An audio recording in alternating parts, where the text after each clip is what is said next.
Yo, Wagwan, what's good? What's popping out there? Big up everyone, man. I hope everyone got the memo already, like that. Shout out to all my panelists, wherever you're at. Say no more. And yeah, just big up everyone, man. I hope everyone's had a blessed day today, man. It's been kind of crazy, a crazy week for me myself. Just had a lot going on, but I hope everyone's having a blessed day. Like I said, man. What we're gonna do right now, I was just trying to find my intro music. So yeah, we're just gonna have a little warm up. Give everyone a chance to jump in the room if they want to jump in the room and join the discussion. And yeah, that's about it really, man. Just big up everyone, man. Hopefully we get everyone back up here in a minute. Alright, where we at now?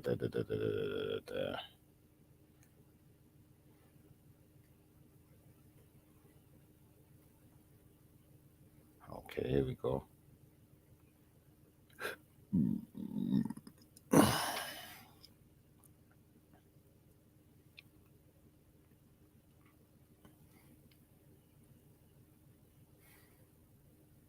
All right, it's quiet out there right now, but don't watch nothing.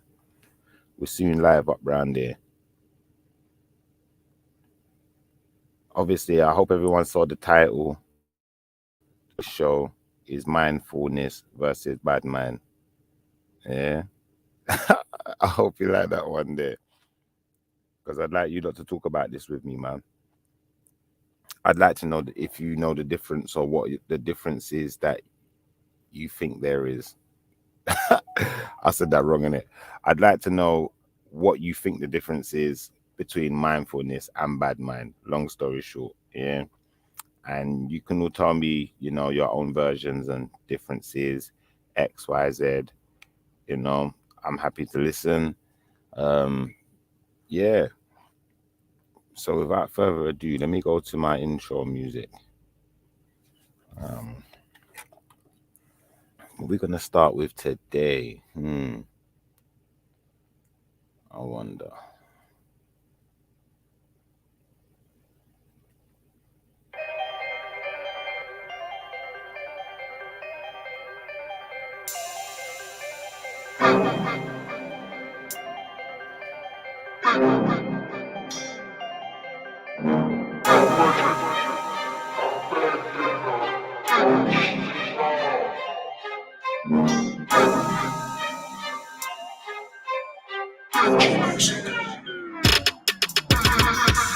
Amazon online, bought my wifey trainers. Wifey's got me too, Jimmy Choos like I'm famous. Navigation time, find a way from here to Vegas. Mexico get litty, taking pictures in bodegas. Online, tickets with no warning. Couple hours later, now I'm on a plane, I'm soaring. Got Wi-Fi on my flight, I can check when we arrive. Tell my people not to rush in case my plane don't land in time. Online like all the time, I got doorbell cams online. Look, I'm seeing DHL, I know my parcel's landing, guys.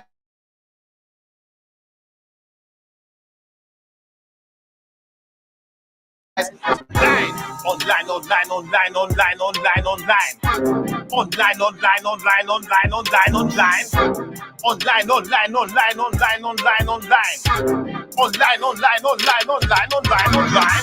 I got game online. I make hits online. I got pics online.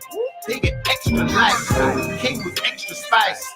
And I'm next in line. All the rinse some Yeezy kicks. And I want them crepes in white.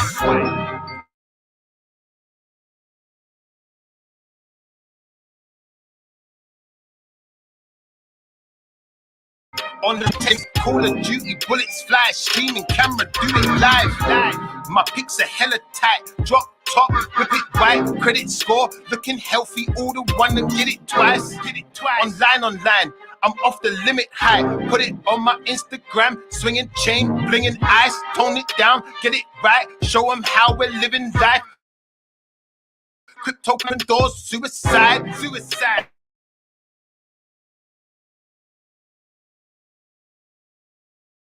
Online, online, online, online, online, online, online, online. Online, online, online, online, online, online.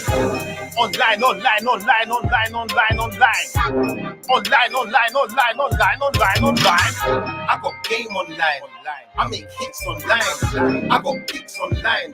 They get extra likes. Came with extra spice. And I'm next in line. All the rinse and Yeezy kicks. And I want them preps and white.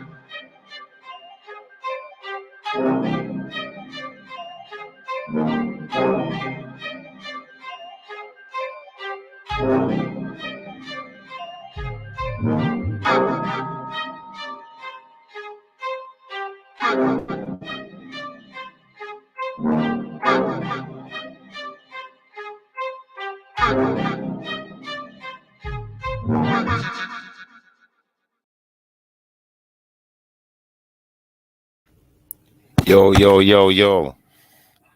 All right, so obviously, now people still need time to catch up with what's going on today, but we ain't watching that. I think this whole mindfulness thing is definitely something that needs to kind of be clarified to people, in the sense of, obviously, if we're doing a show talking about it, then we got to make sure people know what we're talking about. Do you feel where I'm coming from? So as far as this whole mindfulness thing is concerned, the first thing I want to do, let's do a screen share actually. Yeah, that might make more sense. Let me get up a little screen share of this right here. So so mindfulness, like, I'd like to get everyone's take on it, like, because I know sometimes when you say a word, a particular word, different people might have different takes on it, or they might have different understandings of it, X, Y, Z. So I'd like to get, you guys' understandings of it. But obviously, I don't want to have a drawn out argument about it, So I'm going to give us a bit of a, what's the word? A bit of a background, yeah, little read up on it. So this right here that we're looking at is called the 7 Principles of Mindfulness, yeah? So let's have a look at them. Let's go through them one by one. All right. The first principle I can see here says non-judging. Yeah, that's what it says. It says non-judging. Be an impartial witness to your own experience. Yeah. Give me 1 second, you guys. 1 second.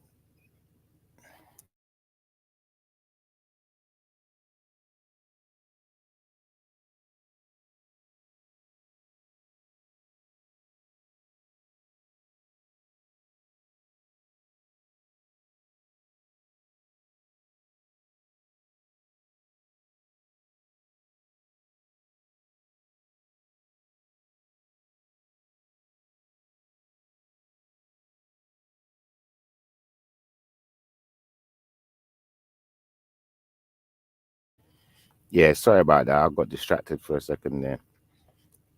So where were we? Yeah, we was talking about mindfulness. And we was reading these 7 principles of mindfulness, and the first one we read out was non-judging, being an impartial witness to your own experience. Yeah, so that's the first principle. Yeah, I'm sure there's probably more to this, but we're just reading.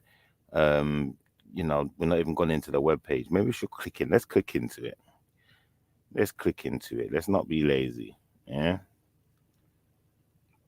It says 7 Key Attitudes of Mindfulness by Kabat Zinn. Yeah. So I don't know who this person is. I'm sure there may be other things we can find on mindfulness, but this is the first thing that I found. So we're just gonna just read this out. It says, be an impartial witness to your own experience. Be aware of the constant stream of judging and reacting to inner and outer experience. So everyone take that into to consideration and just, maybe just take a breather. Shall I read it again? Non-judging. Be an impartial witness to your own experience. Become aware of the constant stream of judging and reacting to inner and outer experience. Yeah. Now, I would assume that this is something you can only apply to yourself, because I would assume that you can't experience someone else's inner experience, but maybe someone else has a different take on that. If they do, feel free to share that one with me. But yeah, that's where I'm at with it. That this is a thing that you have to do with yourself. Mindfulness is for self. You could possibly then call it selfish, I suppose. But I suppose it's a selfish way of being selfless. And, trying not to judge others, that can't be really too selfish, can it? It has to be a bit considerate. All right, so let's move to the next one. It says patience. A form of wisdom, patience demonstrates that we accept the fact that things sometimes unfold in their own time. Allow for this. Patience. Yeah. A form of wisdom. Patience demonstrates that we accept the fact that things sometimes unfold in their own time. Allow for this.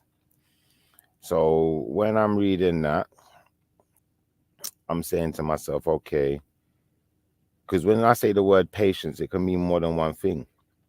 Yeah, it can mean patience as in the sense of like time, like this is describing here.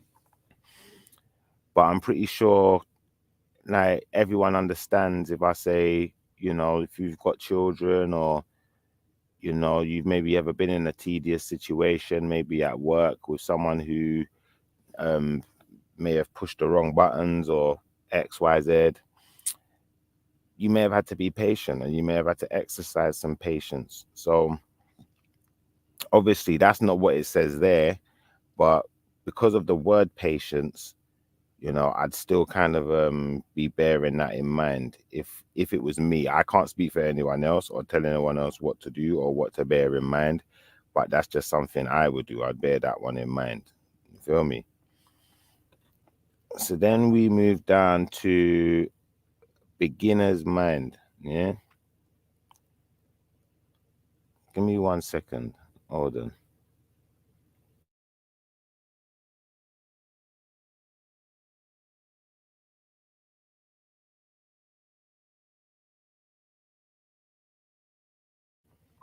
Yeah. So beginner's mind. It says remaining open and curious allows us to be receptive to new possibilities and prevents us from getting stuck in the rut of our own experience. Yeah. Beginner's mind. Yeah. Remaining open and curious allows us to be receptive to new possibilities and prevents us from getting stuck in the rut of our own expertise. Sorry, I said experience. Yeah. So I'll read that one more time because I said it wrong the first time. It said, beginner's mind, remaining open and curious, allows us to be receptive to new possibilities and prevents us from getting stuck in the rut of our own experience. So, all right. Like I said, I'm not telling anyone else how to take this, but I'm just giving you my interpretation. So, in sense of being stuck in the rut of your own experience, I would say that because you've experienced something a particular way, you expect everyone else to then, maybe some, not everyone, but some people then. And then, because of that, you have not a beginner's mind. You'd have like uh, I don't know, a veteran's mind then. Let's call it a veteran's mind for now, but I'm sure there's a better word. But if you had a beginner's mind, you'd still be open-minded and curious, yeah, which would allow you to be receptive to new possibilities, maybe even in something that you've done before. and you've done it before, but you didn't enjoy it. But because you're not using your beginner's mind, you're not able to be receptive to the fact that it could be something different this time around. You might experience something different this time around, you know. I don't know if I did the best explanation there, but I'm gonna stick with that one. And we're gonna move on to trust. Yeah, it says develop a basic trust with yourself and your feelings. Know it's okay to make mistakes. Yeah. So develop a basic trust with yourself and your feelings. Know it's okay to make mistakes. Now, when I read that part there, I'd say, yeah, I can't disagree with this one. I think, yeah, we do kind of have to develop a basic trust with ourselves so that we can trust ourselves and our feelings. Yeah. Because if you don't trust your own feelings, then you're trusting someone else's feelings. Are you even yourself? You know, like that. Do you even understand yourself? Do you even know yourself properly? And then at the same time, if you don't know yourself properly, how can you know anyone else? Because you're not really trusting your feelings. You're just going by what other people tell you, which to me just sounds unhealthy. But as far as the part where it says, no, it's okay to make mistakes, I think it's important that, you know, I started off making it very clear that I think this whole mindfulness thing is something that focuses on self. It focuses on you. Yeah. But I think when I get to this part here, it's not just focused on me anymore, because it doesn't say knowing it's okay for you to make mistakes, just you specifically. It says knowing it's okay to make mistakes in reference to mistakes, which could be made by anyone, because anyone can make a mistake. So in being mindful, we have to know that other people can make mistakes. Yeah. And in knowing that other people can make mistakes, then we have to be able to allow for those mistakes in order to be mindful. Yeah. Because if we're only allowing for our mistakes, then technically we just being selfish. You know, like that. Like we're the only one who can make a mistake. And if anyone else makes a mistake, well, you know what? There's hell to pay. But if we make a mistake, we should just be kind of, you know, given the benefit of the doubt. That doesn't work. You know, like that's just selfish. That's not being mindful of how your experience maybe it's affecting others. Do you feel where I'm coming from? Or how theirs may be able to affect yours better, or vice versa. Do you feel me? So I think, yeah, this is a good one. Yeah, like knowing it's okay to make mistakes. I think that's a big one for a lot of people, because you think the amount of people that have been in big arguments, yeah, big drawn out arguments where they're arguing not for even just like a day, they're arguing for days. They're not arguing for an hour, they're arguing for weeks and days and months, and you know the argument don't end, and they're on and on and on at each other, trying to drill something into someone's head, or trying to make someone believe something works a particular way, or make people believe that someone is a particular way, or XYZ. You know, that's not very mindful, you know, to put your mouth on people and how can I explain it? To just be unforgiving. You feel what I'm trying to say? Because if you're totally unforgiving, you're not allowing for no one else to make mistakes. And if you say you can't forgive yourself, then you're not even allowing for yourself to make a mistake. So ultimately, you know, you're going to literally stress everyone out. You know, like that. Everyone around you is going to be stressed out to some extent, even if they ain't said it. Even if they ain't opening their mouth and saying it, you know what? This is stressing me out. Your behavior is, you know, out of this world, or, you know, unacceptable, or I can't deal with it. Even if they've not said none of these words, they may be thinking it, because we have to allow for mistakes in order to accommodate for other people. Do you know what I'm trying to say? And to build worthwhile relationships, because no one's perfect. Do you feel what I'm trying to say? Like, imagine I don't know. Imagine living in a world where you was never allowed to make a mistake. You had to get everything perfect every single time. How many people would survive in a world like that? You know, like that. How many people would be able to maintain that on a daily basis and even smile? You know, like that. What's popping, Stanley? What's popping, Natty, man? You know what? I just see you lot's comments. Don't worry, I'm not ignoring you. I will be putting them up on the screen, but because I was reading, I couldn't really see the screen with the comments. But yeah, big up you guys, man. Appreciate you being here. But yeah, you got to be able to trust yourself and trust and know your own self and your own feelings, and allow for mistakes. I think that's a good one. I think that's definitely something I agree with.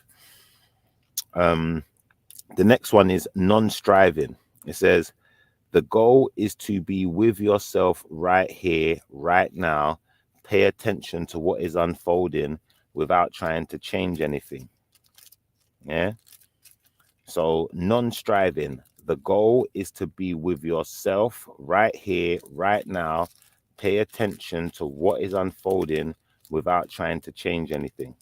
Yeah, that's the goal. Now, when it says without trying to change anything, yeah, I think that kind of makes sense for me, in the sense of, if I'm not trying to change anything, then I'm mindful that whatever's going on around me, I'm just fitting into the regime, or playing a part, more than I'm trying to control the environment. I'm just taking part in it, if that makes sense. But in another sense, I think that if you need to take control of your environment for whatever the reason may be, then it may be also a bit mindful to be mindful of that, and to be doing that, if that makes sense. Because I don't want to get too technical here. But it says the goal is to be with yourself right here, right now. So in the right here, right now, in me being with myself, I'm just focused on what's going on right here, right now in front of me. Yeah. And I'm with myself, and I can see what's going on. And, if there's anything else that's not going on right here, right now, that may be bothering me, like, for instance, I don't know, yesterday, my cat died. Last week, I got in a fight with my neighbor. A year ago, I had an argument with my mate.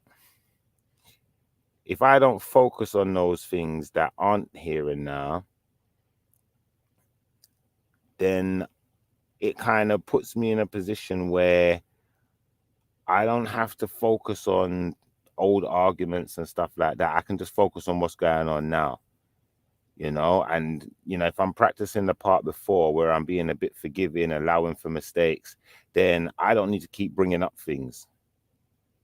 Like that. I don't need to keep flipping going on about what this person did, when they did it, however long ago that was. I just don't need to, because I'm mindful that I'm living in the here and now, and whatever's done is done, innit?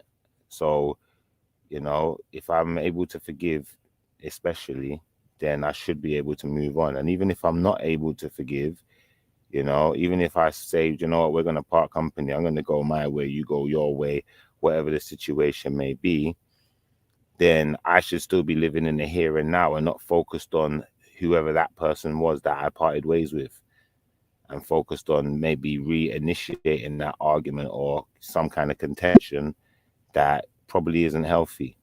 Do you feel where I'm coming from? So that's my take on it. I would like to hear you lot's takes on it, but I'm just going to continue down the rest of them. So we got acceptance. It says, see things the way they are. This sets the stage for acting appropriately in your life, no matter what is happening.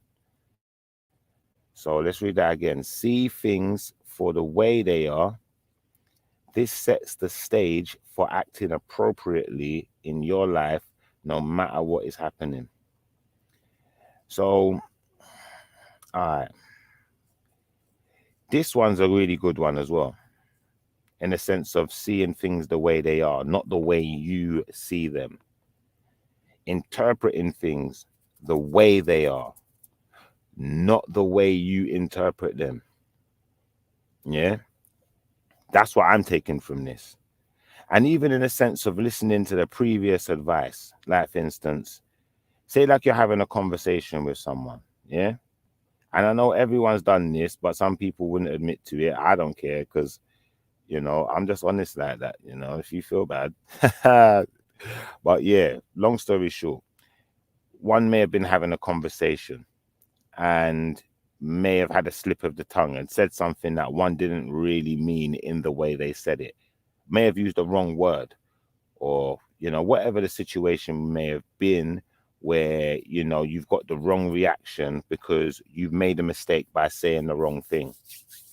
Yeah. Now, if you've said the wrong thing and then I say to you, do you mean this in what you're saying? And you say to me, no, that's not what I mean. Yeah. And then I allow for you to explain it again, and for me to be able to react to you in the way that you intended. I do my best to interpret it the way that you're trying to deliver it, not the way I'm using the word, or not the way I see it, or not the way I'm feeling about it. Yeah. The more I do that, the more I will be accepting what you are saying rather than making my own interpretation of it. And I think that's really important, because you can't accept what someone says by dictating your version of it. Do you feel where I'm coming from? But I'd say that you could put what someone said into your own words, yeah, but they have to sign off on it. If that person hasn't signed off on it and they say, no, that's not how I mean it, though, that's not what I mean, it's important for the person, in being mindful, this is, to make sure they can verify with the person what they've said and understand it from their perspective, not from your own. Because if you understand it from your own perspective, you're not understanding the perspective of the person who was talking to you. You're only understanding your own perspective. So the message hasn't actually fully gotten across. Yeah. All right. So how many more we got here now? We got one more. I'm gonna do one more. Yeah, and then we're gonna take a little break from this and let everyone just take this information and letting go. When we pay attention to our inner self, when we pay attention to our inner experience, we discover there are certain thoughts, emotions, and situations the mind wants to hold on to. Let your experience be what it is right now. Yeah. So I'll read that again for those who didn't hear. When we pay attention to our inner experience, we discover there are certain thoughts, emotions, and situations the mind wants to hold on to. Let your experience be what it is right now. Now, I think that kind of goes back to the non-striving part, like being with yourself in the right here, the right now, X, Y, Z, and not focusing on the past or what happened last week, or you did this to me last year, so I'm going to act up about it now kind of situation. You just focus on what's going on right here, right now. Because guess what? In focusing on what is going on right here, right now,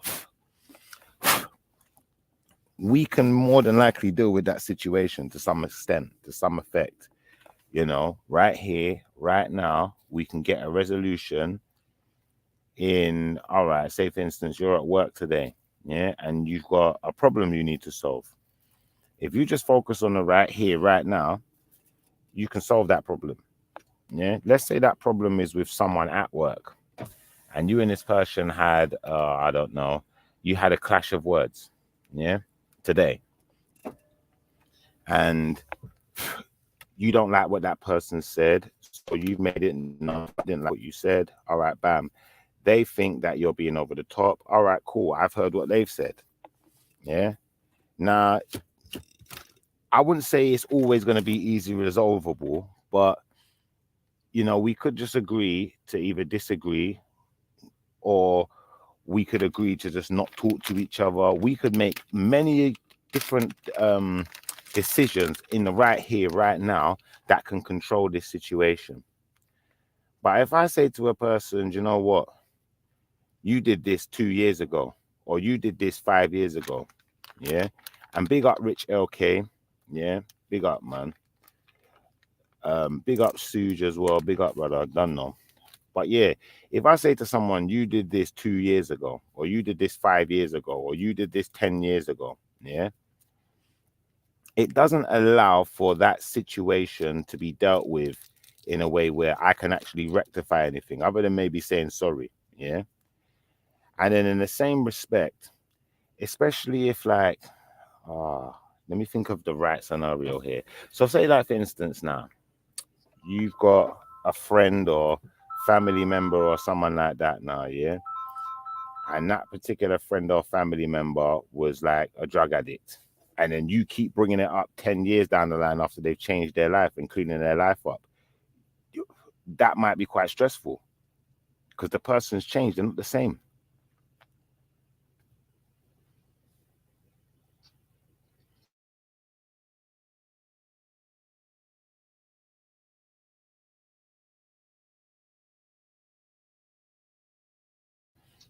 But yeah, man, I think that that's dangerous, like, because like I said, if people have changed and you're still bringing up things from, I don't know, 2002, and it's 2020,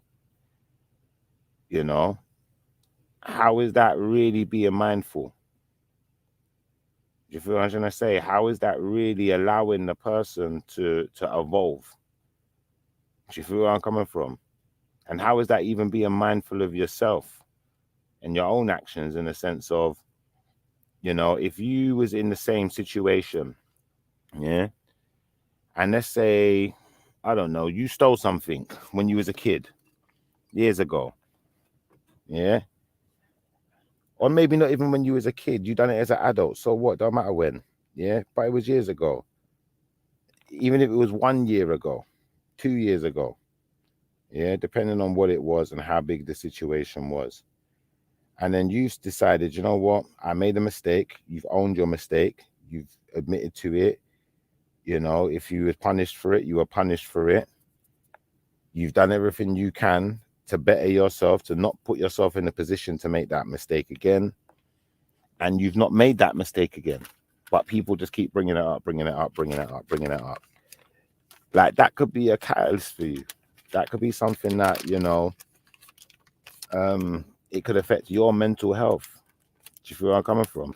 So why would you do it to someone else? If that makes sense. Or why would I do it to someone else? Let me not say you. Why would I do it to someone else? Because as I said earlier, this is mainly reflecting on self. So we kind of have to look from a self perspective a bit. And I think like this is something that affects every area of life. Like that. Because you got some fool people out there who are like, they just have no awareness whatsoever. You got some people who have a bit of awareness, but not much awareness. But you got some fool people who have no awareness whatsoever. So they will be absolutely oblivious to everything they add to a situation, but can see everything everyone else adds to a situation. So I think that that's where you're not really being mindful, because the mindfulness is, like I said, in my opinion, from what I just read, is focusing on self. It's not focusing on what other people did or what other people can do to make a situation better or to make it more accommodating for you. It's what you can do to make the situation more accommodating for others. And the more we focus on that, I would assume the better the reaction we get from others is as well. Because, like, for instance, if we lead by example in life, and I don't know, let's say, for instance, say for instance, you got two kids in a playground, and one kid is a bit violent, grew up quite boisterous, has loads of, rough playing family members, X, Y, Z. Then they go up to another kid and punch that kid in the face, yeah, because they think that that's playing, that's all right, or that's just how they've kind of grown up. They've seen other people do it, so they just thought it was normal. Now, if the other kid hits them back and they get into a fight, it almost kind of what's the word? Not glorifies what they've done, but it kind of maybe is encouraging that behavior. Like it's cool because I wanted to fight too. But if the other kid doesn't fight them, especially if the kid's bigger and the punch don't even hurt often, you could just walk away, and you kind of ostracize that person. They're going to feel different about what they just did. They're going to feel like, well, usually I go into an environment and I hit someone and everyone wants to talk to me. Everyone wants to be my friend. But if I start lashing out in an environment and no one wants to talk to me, no one wants to be my friend, no one gravitates towards me, why would I do that again? Why would I repeat that process? Do you feel where I'm coming from? So that's what I think the whole mindfulness thing is trying to teach us. That if we pay attention to our surroundings and pay attention to the reactions we get from people, there's things that we might want to change about ourselves. And in changing those things about ourselves, we can only strengthen ourselves. Wagwan Doji. I just realized you're still here, man. Fuck it. Sorry, What's bro. going on, bro? How you doing? I'm good, man. What do you think about the this whole mindfulness side of things? Because I'm gonna move on to Badmind in a minute. Well, not a minute, but shortly. But I just wanted to give everyone a chance to give me their take on mindfulness. Obviously, we done a little read up on what was on the screen. I don't know if you can see it on your screen. No, I can't even see it too well. If you make your screen bigger, like zoom in, you might be able to see it. But I can read them again for you if you want. No, it's fine. It's fine. Can you see it? Yeah. Yeah, I can see it. All right. So I would like you. What I'm gonna do? I'm gonna go on mute for a second. You would like me? Hang on. Firstly, let me find out what you asked me to do first before you go on mute. Yeah. No, I want you to just take it in. Like, have a little read of that. It's. I think it says the 7 principles, or what does it say? The 7 key attitudes. Sorry, 7 key attitudes of mindfulness. And maybe if I just went through them one by one and I gave my take on what it was saying to me when I was reading it. So maybe you could give us your take to give us a different point of view, because there might be something that I would learn from you in a sense, or something that I didn't think of that I might have missed. So I want this to be more of a kind of a group discussion, even if it's just me and you, and we just bounce back and forth and go through these things and give our own takes on it and see if we're coming back with the same answers. Does that make Well, sense? I remember I've just tuned in, so I don't really know much about what you said in your answers or what kind of parts of the conversation you have actually hit. Exactly. So that's why I think it will be beautiful if you just went through these 7 key attitudes of mindfulness, which is what I just did. I read them one by one. And after I read it out, I gave my explanation as to what I thought it meant. Does that make sense? Yeah, it does make sense, but boy, it's a bit too early in the show for me to do that, bro. Why? I just did it. You could do it. Come on, man. Let's not make this harder than it needs to be, man. Bro, do you know what? In all fairness, I'm looking at all of this, yeah, and in my mind, yeah, these are all things that we should all know is naturally anyway. We should be implementing in our life anyway. And you know what? I kind of would second that. I just think that because all people are different, innit? Yeah. Your phone is doing that mazza, innit? Yeah, my phone's. I'm getting a call from somebody still. Yeah. So because all people are different, yeah, we interpret things different. So that's why I think it is important to listen to different people's interpretations, so that people don't just get blindsided by what I said and think I'm just saying this and that's the be all and end all, because it's not. Because you can give me an interpretation. So obviously I've given my interpretation already. I've made it clear to everyone before you even joined as well. I don't know how long you was listening, But that's what I want everyone to do, to give me their interpretation so I can hear Okay. what you think. Okay. And then we can have a discussion, because I don't want to have a discussion until you've told me what you think. And then I know that you're tuned in fully. Do you feel where I'm coming from? And then I kind of know where you stand with things. So if I've got any questions for you, I can then ask them. Okay. So what's the overall goal in this? What are you trying to Exactly. achieve? What I'm trying to do is Yeah, what's the achievement? look deeper into mindfulness and bad mindness. That's my only achievement here. And also to maybe crack some jokes and have a little bit of a laugh and You're point out. hang on. You're trying. Did you say you're trying to do it to differentiate mindfulness and bad mind? No, I'm just looking into the two different types of behavior and having a discussion about them and getting different people's interpretations, which is why I got these 7 key attitudes up on the screen, because I thought, you know what, let's start off by getting an interpretation from someone who's not here, that supposedly is a professional. And I said, you know what, I'm going to read what this professional has written. I'm going to give my interpretation, and I'd like everyone to give their own individual interpretation. Then once we've done that, we can have a discussion about it. And if there's anything you said that I would like to ask you a question on, or would like to verify or maybe challenge because I think differently, then it gives me the opportunity to do that. But without hearing your understanding, it doesn't. So my understanding of each one. Can you read them out though, and let us know each one individually what your take is? So I'm just gonna choose at random. I'm not gonna put them in any order. I'm just gonna But run do with it. all of them though. Do all of them though. So like for me, mindfulness. So this little document here. Sorry, bro. I'm just trying to get myself in, understand what's going on because I've come in a bit late. So this document is a mindfulness document, right? Is that correct? It's a mindfulness document. Is that correct? This document is called The 7 Key Attitudes of Mindfulness by Kabat-Zinn. Yeah. And it just gives us a brief description in 7 key attitudes of what mindfulness is. So and that's his opinion, not facts. It's his opinion. I don't know who this guy is, but you know, I'm assuming he's some type of professional, and going by what he said, I'm just giving my interpretation of it.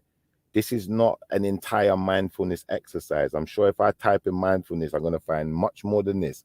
But I thought this would be a good place to start because it's not a lot to go through. It's 7 sentences. So if you could read those 7 sentences, letting go. Your interpretation. Letting go. When we pay attention to our inner experiences, we discover there are certain thoughts, emotions, and situations the mind wants to hold on to. Let your experience be what it is right now. Yeah, so that's in other words, leaving your issues on the other side of the bank. In what, you know, you come to a river, and you got all of your baggage with you, and you come to a river and you got to get on a small boat. You can't take all the baggage with you. Okay. So you got to let it go, man. Leave it on the bank and go across to the other side where you need to go to. Okay. Okay, that I see. And your interpretation was different to mine, because mine was that as far as letting go is concerned, it's more, for me, it was more about not living in the past. That is part of it though. That's all of your baggage, isn't it? Well, yeah, but I'm just saying the way you interpreted it. Do you feel where I'm coming from? Yeah, and that's why I think this is an important exercise. All of the baggage is you living in the past, your past mistakes, your emotions, your heartache, your happiness, your joy. You can't take all of your happiness and joy with you sometimes, can you? You can't take all of your heartache and everything with you into your next destination. And sometimes you just got to leave it on the riverside, jump on that boat, and let it go. All right, now I'll be honest with you, yeah. I weren't going to interject on any of your interpretations, but I thought I'd interject on that one because I don't mind, bro. I don't mind.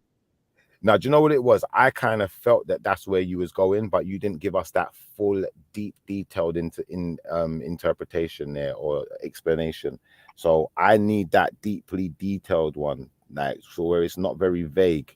Because if you give me something very vague, then I can't really determine it fully. And someone else who's not, that sharp, they're not going to pick up on those, the kind of principle of what you said. Do you feel where I'm coming from? So if we can try and keep it very what's the word, as detailed as possible.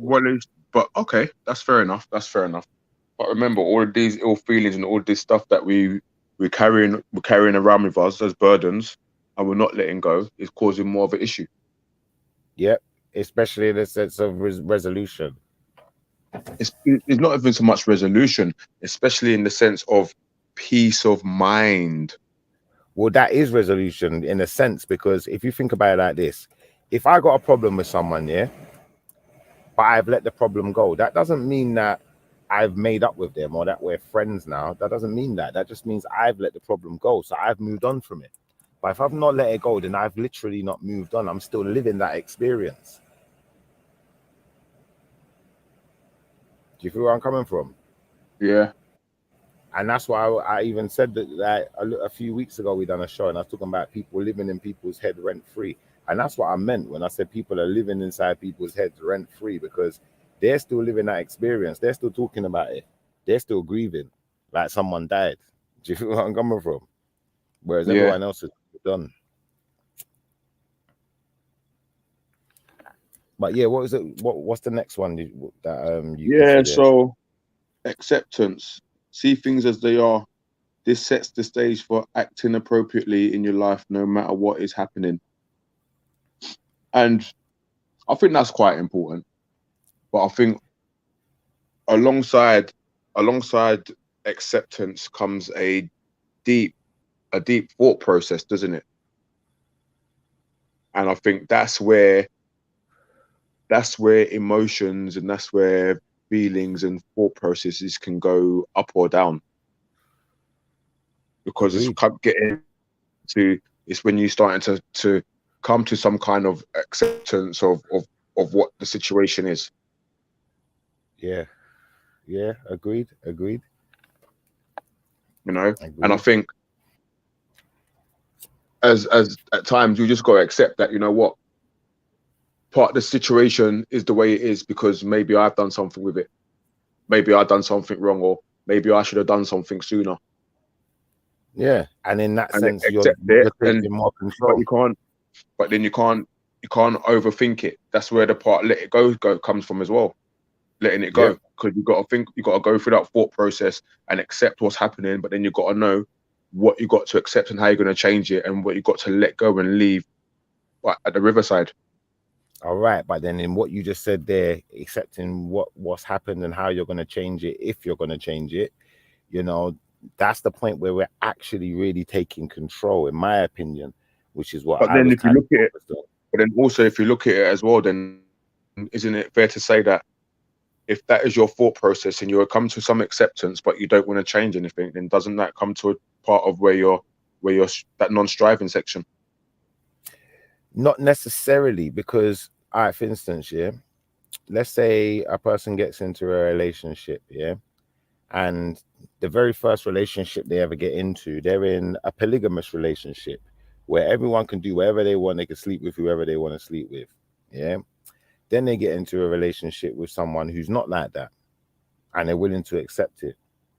Then, you know, acceptance is no longer a hindrance. Sometimes acceptance can be something that sets you free, being able to accept your environment, being able to accept the law, being able to accept whatever it is that you're not able to do. Like when your parent tells you can't do something. Now, although some things are more difficult to accept than others, I think there's a point of accepting certain things, you know, that, you know, maybe they're helpful to you, or they allow you to build healthy relationships, X, Y, Z. But then certain other things, you're right, I wouldn't just accept everything. There's a point where you have to take control and accept, like, for instance, a person's a particular way, I can't change you. So there's no point in me trying to change you. I might as well accept you as who you are, what you're doing. And, you know, once I've accepted that, I can decide if I'm going to be around that or not. Yep.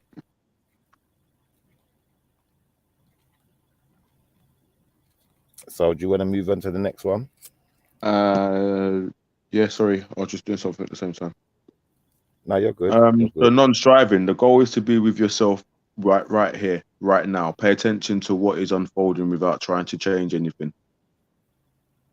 All right. And I think, and that is for me, that's all about living in the moment, isn't it? yeah. Do you know what I mean? Live for now. Yeah. Pay attention to what's unfolding, and kind of going with the flow as it's unfolding. You know, being like water or being like a nice river when it's just flowing, and just going with that flow. Yep. I didn't actually come up with that same interpretation, but I can see how that makes sense also, because I think my interpretation was something like, by being in the here and now, and what was it? It says again. It says, being with yourself in the right here, being with yourself right here, right now, and paying attention to what's unfolding without trying to change anything. I think in being with yourself right here, right now, we're just focusing on the time period. From my perspective, is what I was focused on. Like, obviously, not that your point I think is valid as well. I don't think I'm rubbish in it, but I just thought that if I'm, for instance, now living in 2020 and something happened in 2010, yeah, like for instance,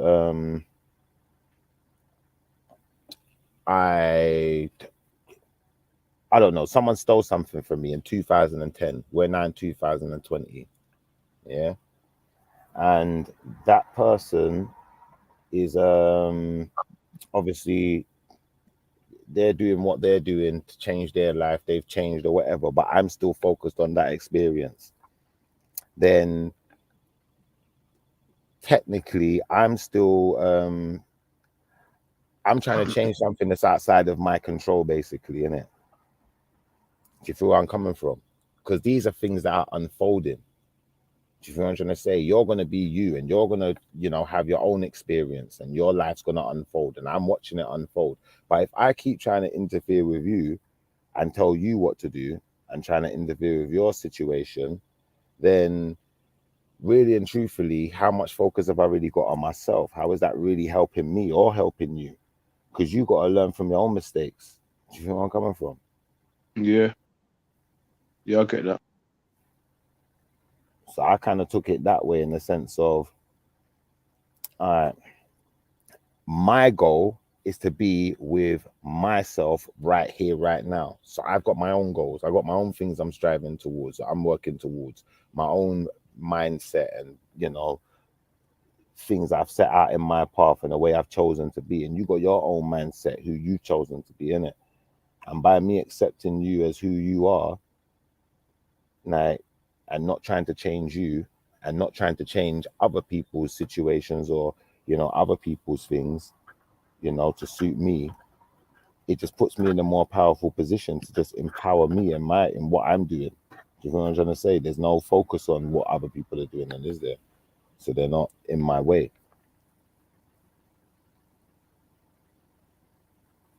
Yeah, I get that. Of course, Even it's the like, same for kind of instance, the same thing. yeah, even like for instance, like even for instance, like with things like someone went to college then, yeah, or you went to uni, and you come out of uni and you're saying, well, you know what, I could have done this, I could have done that, I could, you know, I should have been here, I should have been at this point in my life now, whatever it is. You shouldn't focus on those things, because you can't change any of that. That's outside of your control now. You can't go back in time. So focus on right here and now. What can I do now to help that situation? Do you feel where I'm That's coming right. from?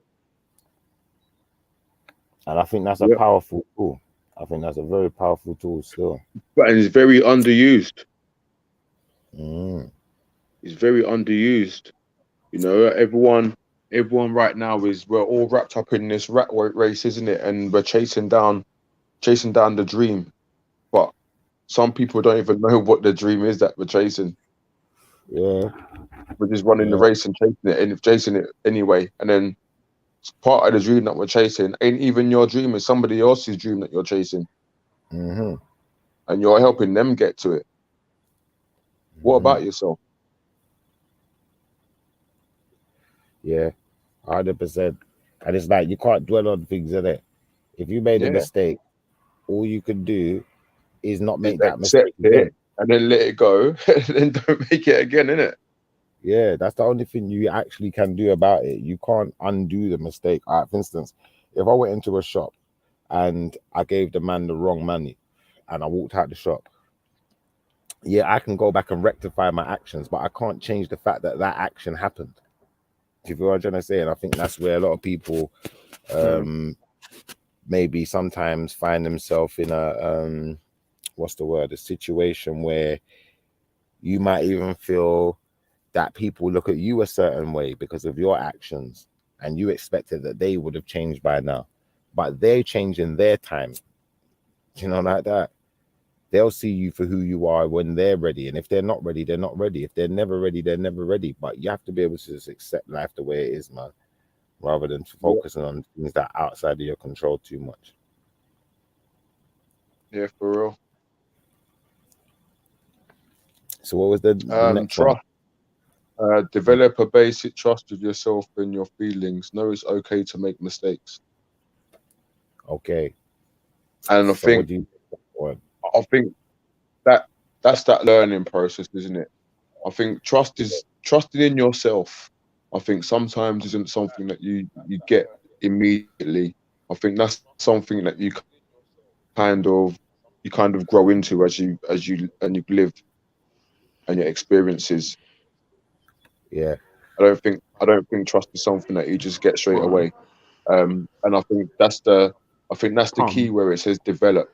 Okay. So learn the basic trust with yourself. You know what I mean? We've got a new panelist, so let's say hello to our new panelist, Isaiah Marshall. What's happening, brother?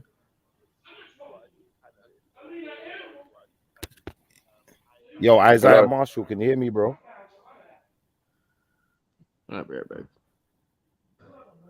He's gonna mute. I think he's got background noise.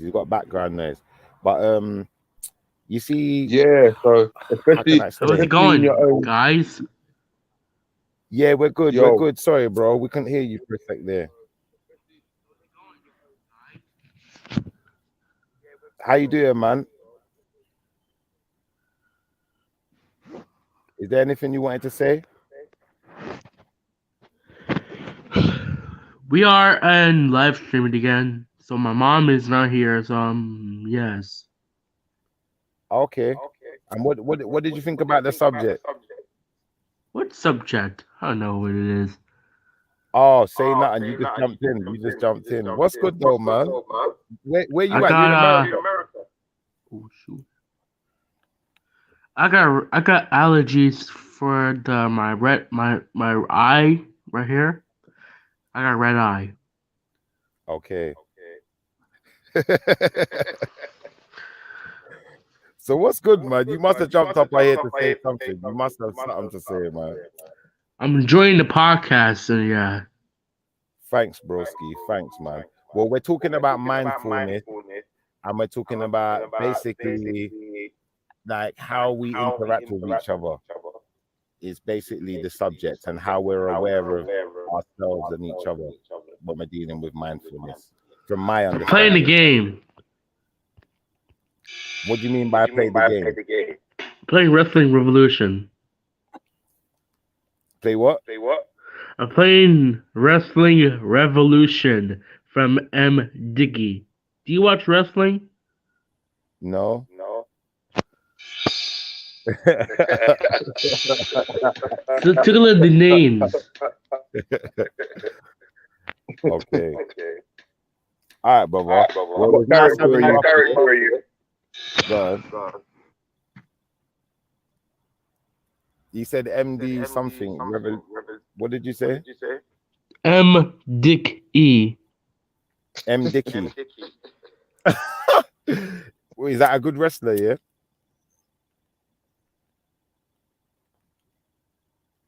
What is that? WWE or something? I don't know, bro. All With them right. kind of So name there, yeah, that could be bedroom wrestling. yeah. No, respect Isaiah, man. Like, it was nice having you up here in that year, but maybe have a think about the subject. Listen to what's going on, because we're kind of in the middle of a discussion at the moment. So obviously, I know you probably just jumped in for the jokes and banter in it, like, but we will get back to that. So I will bring you back in if you want to wait there for a moment. But yeah, this whole key attitudes thing, where were we? We was at trusting yourself and your own feelings and knowing it's okay to make mistakes. Am I right? Yeah. All right. So in trusting your own feelings, I think you have to be quite comfortable with yourself and what you're doing. Yeah. And as long as you're comfortable with yourself and what you're doing, then other people should bother you less, in my opinion.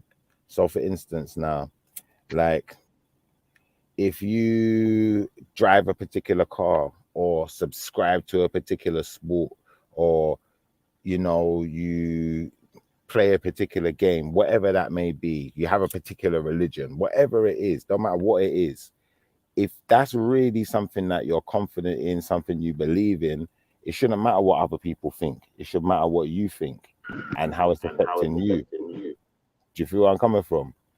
And if how other people think about it is affecting you too much, then how much trust do you really have for yourself? Do you feel where I'm coming from? In a sense of, like, if I have to argue with you that my car is the better one, then how much confidence do I really have in that sentence? Do you feel where I'm coming from? If I know my one's better, why do I care what you got to say? Does that make sense? I'm not sure it actually does actually go for that, mate. I'll be honest with you. That's just what I Not take. in that whole, not in that whole context like that. Do you know why I take that from it? I'll break it down for you a bit, yeah? So when it says trust in yourself and your feelings, yeah? Now, if I go for something in particular, it's because that's my feelings, in it, telling me that that one's the one, in it. Yeah, that's how I feel.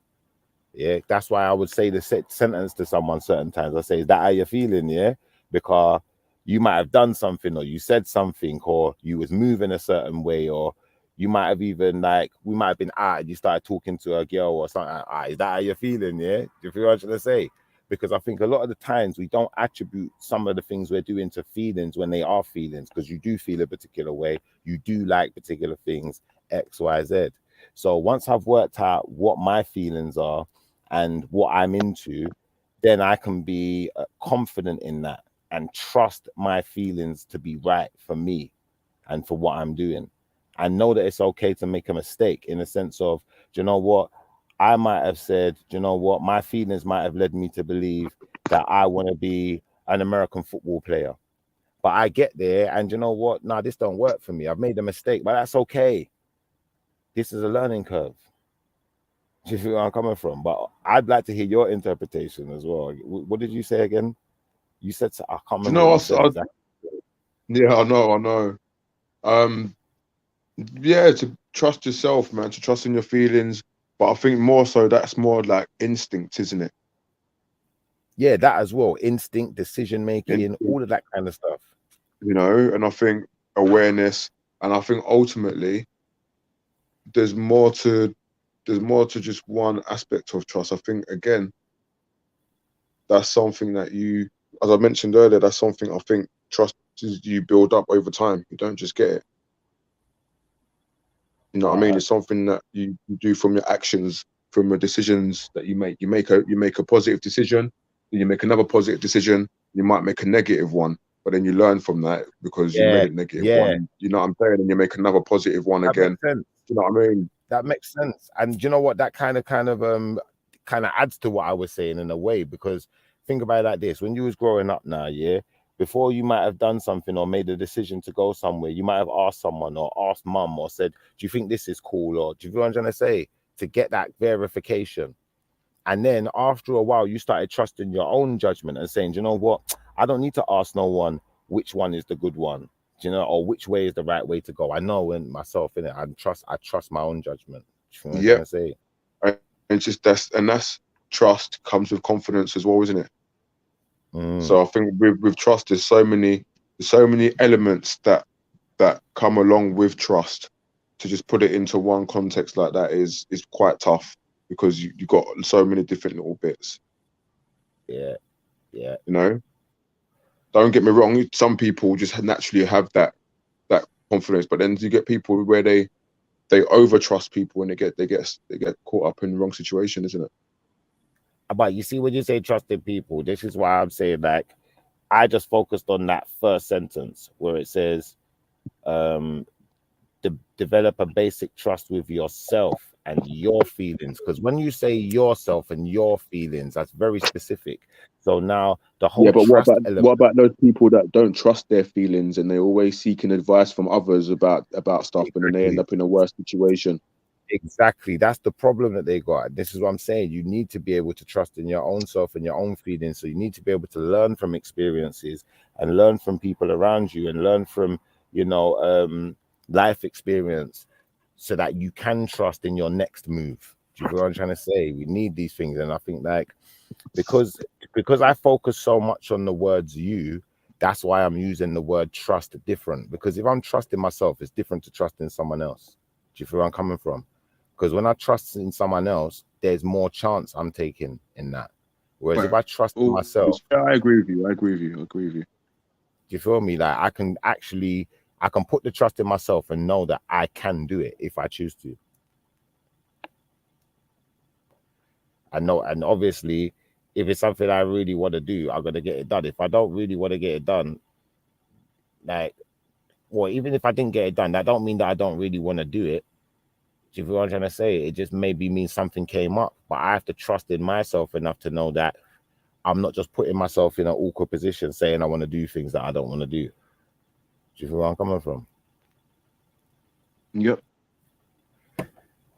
Beginner's mind, remaining open and curious, allows us to be receptive to new possibilities and prevents us from getting stuck in the, I can't read it properly because it's a bit blurred, in the rut of our own expertise. Yeah. Of course. You have to be open-minded. You have to be open-minded. I knew you was gonna like this one, you know. It's funny because you see, when I read this one before, before you jumped on, that I read it, and then I even thought of your name. I thought, you know what, this is one you would like still. Bro, because you know this is me.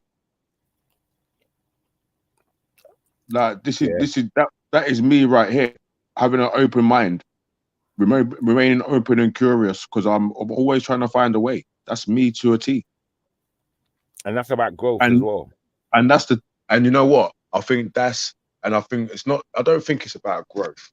I think now that comes into making a conscious decision whether you think that you know it all and you've got nothing more to learn, or you still got more to learn. All right. So when you say that now, think about it. It's But about remember, growth, like I said, it's not about growth. Do you know why I say it's about growth? Decision. It's just like a conscious decision when someone's gonna. Can you hear me? I've cut out. I can't hear nothing. Hello, can you hear me now? Yeah, I can hear you now. That's better. Yeah. For me, I kind of look at that as just like, you know, right from wrong. You can make a conscious decision to learn or not to learn. Very true. But then you see, because of what it says in the opening statement, it says remaining open and curious allows us to be receptive to new possibilities. So isn't being open and curious, isn't that learning? Thank you. Now, in learning, I'm growing. That's where I see the growth. And in me saying, all right, you know what? I'm open-minded enough. Say, for instance, now I've been in a job for 20 years. and we've always done things this way. Yeah. But someone else comes in and they say, you know what? No, but if we do it this way, it's faster. And I can adapt to that real quick. And I can accept, okay, I can test it out, try test it. Okay, yeah, it's faster. Bam. And I can move with that now. That's me still being, what's the word? Having a beginner's mind and still being curious to learn something new. Yes, exactly. But then you've got those people that will revolt against it and be like, no, it's got to stay this way because this is the way that it's done. Like, they know it all. That's a conscious decision. And those are the people that won't. All right. And those are the people that won't grow with the company or grow with the situation because they're not able to learn. They're not able to take in and be receptive to all the things that's going on, you know, in their peripherals and say, okay, you know, this happened, this happened, this happened.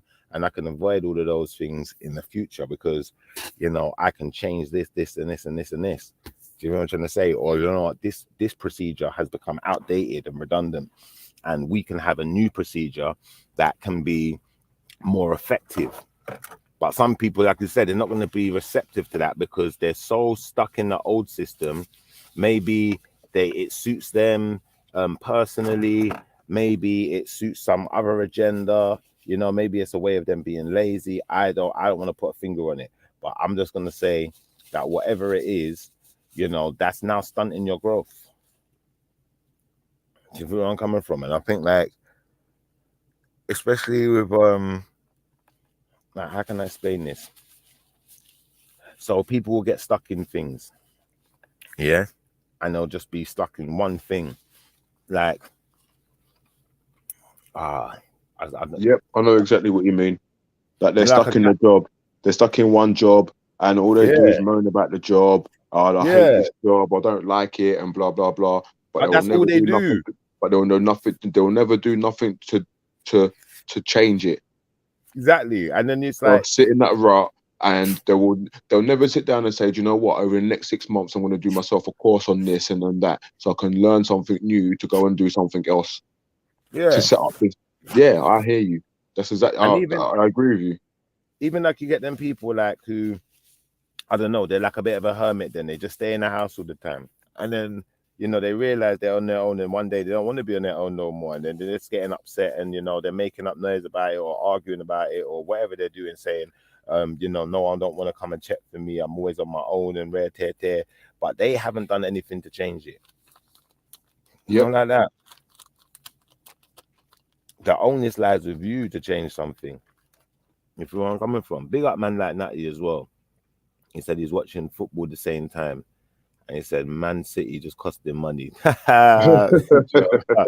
Joker. You know, you should gamble and lose, brethren. You get me? Don't gamble. But yeah, man. I think we had, what did we have? 1 or 2 more? We had 2 more. So yeah, definitely remaining open and curious allows you to be receptive. It really, really does. And it also, being open and curious makes you aware, makes you more aware. You know, let's not forget that, because you're now starting to use your different senses and your different thought processes because of what you just picked up. So now you're becoming more aware of the world, and now you're going to make more positive and better decisions. Yeah, that makes sense.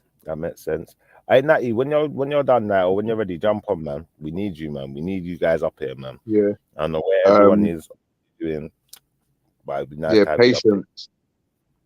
A form of wisdom, patience demonstrates that we accept the fact that things sometimes unfold in their own time. Allow for this. I think this is one of the biggest problems with the world right now. Patience. Nobody don't want to wait for stuff. This is why we've got all of these apps now.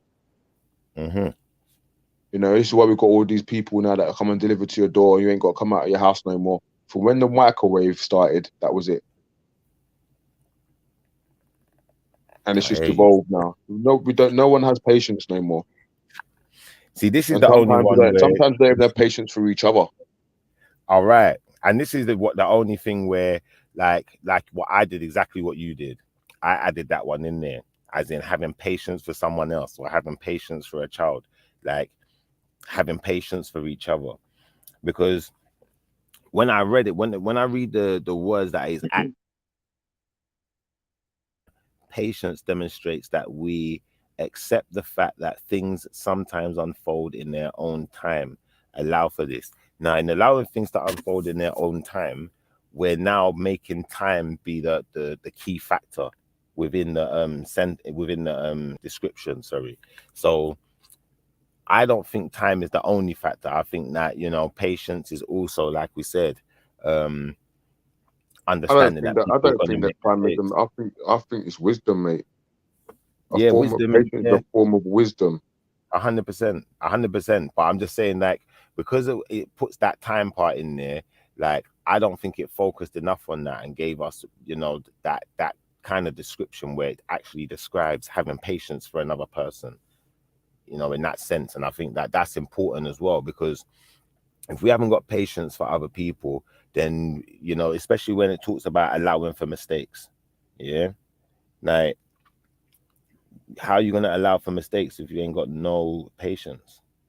Do you know what I'm trying to say? And that comes back to trust. How are you going to allow yourself to make mistakes if you got no patience? Then that makes sense. Do you know what I'm trying to say? So I think I definitely agree with you in the sense of patience being a thing where it's not just something to do with time. It's more to it than that. Do you know, like that? Yeah, I mean, time does have something to do with it, It but does I have a just fact. think, Yeah, I think, exactly. but I think patience can be defined in a few things as well, in a few other ways, isn't it? Yeah, yeah, yeah, You know, definitely. as for what it is that you're trying to achieve and what your end goal is. Yeah, because You remember, know, doctors have patience. I think that's a different kind of patience. It was a joke, but I know, I knew it would get you. I know, Yeah. but it I knew it would get just, you. no, Man said patience with a T, like that. but I think that is one of the toughest things to actually um exhibit nowadays. Yeah, You know, even just sitting at a set of traffic lights, bro, stuck in traffic. yeah, yeah. It's hard work. Everyone kind of gets irritable when we get impatient, and then the next thing you know, someone overtakes you on the outside lane and then cuts in and stuff like that. But we're all trying to get to the same destination. Mm-hmm. But then we become impatient, and then we become inconsiderate. Then we make bad decisions and bad choices. 100%. Like, I'm becoming impatient right now, and I'm saying to Natty and the man, like, where you lot at, jump on. But at the same time, I am considerate to the fact the man, he said himself, he's watching Man City. They just cost Bro, him leave money. them, man. So Them man will be he's in his on feelings. man. I He's in his feelings. leave them, man. Yeah, leave them, man. Cause we're Yeah, jumping off soon anyway. We jump, but obviously, like, I'm just using that as more of like a bit of banter to say to them, man, don't worry, we're patient with you. Do your thing. It's not a thing. yeah. We controlling the thing right here, right now. Like, Big up bro, everyone. you can't. You get Sometimes you me? can't force things, bro. You know, like sometimes, like for what I do, where I work and stuff, yeah, and like because Yeah. I coach and that, and I'll tell my players that coaching's on this day, coaching's on that. That we're training on this day, we're training on that day. Do you know what I mean? Mm. And if they don't turn up, then I can't get angry about it. There's nothing I can do. I can't force people to train. I can't Does force that people lead? to play. Does that lead us into the last what is it called? Description. The top one. What was the top one? Non-judging. Be an impartial Jeez. witness to your own experience. Become aware of the constant stream of judging and reacting to inner and outer experience. Mm-hmm. Like that. So, like you said, if they turn up or they don't turn up, you're not gonna start having to go at them and start screaming at them and judging them No. and making all All, sorts of all, all I all I demand is that they attend on time. yeah. There you go. But if you Do you know can't what I get there, mean? Other than that, I can't force you to come and train. You don't have to make give me an explanation because you don't. You know what I mean? yeah. I know you got. I know you got issues. I know you got. Some of them have got issues. Some of them don't. Some of them have got tutoring. Some of them got other after school activities. Do you know what I mean? Some of them have got brothers and sisters that they have to look after and stuff. You know what I mean? While mum and dad's at work and stuff like that. So I can't. I can't. And that, I've got to be yeah, patient with them. yeah, You know. and it kind of I think that's one thing. What I was not so much patient. I've got to be non-judging because I don't know all the situation, and I've got to be patient with them as well. Also, yeah. And all of these things that we've been talking about, I think, like, if you don't exercise these with people to no extent, whatsoever, and you're just absent-minded to what's being described here, I think there's a point where you could leave a sour taste in a lot of people's mouths. 100%. Right, yeah, man. So I'll be honest with you, yeah. I think also, sorry, mate, because for me as well, where it's coming up and saying, become aware of the constant stream of judging and reacting to inner and out of experience. Mm-hmm. The constant stream of judging and reacting. Mm-hmm. And it's not just talking about the individual there, it's talking about the constant stream of judging and reacting. So that's in contrast to everyone. And that's what people do on a daily basis, judge and react to things. Now, at the same time, by being aware of that, by becoming aware of that, then you're more aware of yourself and when you're doing it. So then obviously you'll be more be able to understand what other people are doing. Do you feel where I'm coming from when they're saying things and how they're, maybe putting their points across? And I think that being an impartial witness to your own experience just means that, you're not too defensive of yourself. Do you know what I'm trying to say? And you're not judging yourself, so you'd be probably more or less likely to go around judging other people. And if someone made a mistake, you might be able to be a bit more forgiving, like that, because you're impartial in it. Yeah, so you don't never know what's going on the outside for that person either. Yeah, so if you are going to give advice, then your advice is just going to be impartial. It's just going to be, something that can help the situation more than likely. And it's not going to be a thing where, you're giving someone advice to try and mock them or to try, do you know what I'm trying to say? Or to try and subjugate them or do anything like insidious, if that makes sense. It kind of just leads you down that path to say, you know what, I can't judge you in it. And I wouldn't like to be judged. So, you know where I'm coming from? Like, I don't know, man. Like, I think the reason I came up with the title, is because I was looking at this, and I thought it was a nice description of what mindfulness is. Yeah, I did try to make it all look like flipping. It was just like off the cuff kind of thing, but I did kind of look at it before. Yeah, but I kind of felt I kind of felt that they needed to be the other way around. That's why I read them the other way around.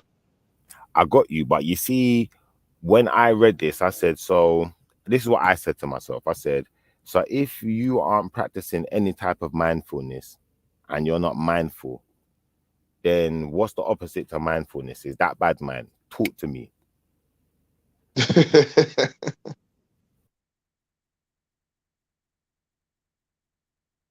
Okay, I'll see where you're going with that. I'm waiting. You just, it was real simple question. So you could say yes or no, or you could give me the long version. Ask the question again. All right. So now we've read the 7 key attitudes of mindfulness and discussed a bit of mindfulness and what it's about and where we're going with it.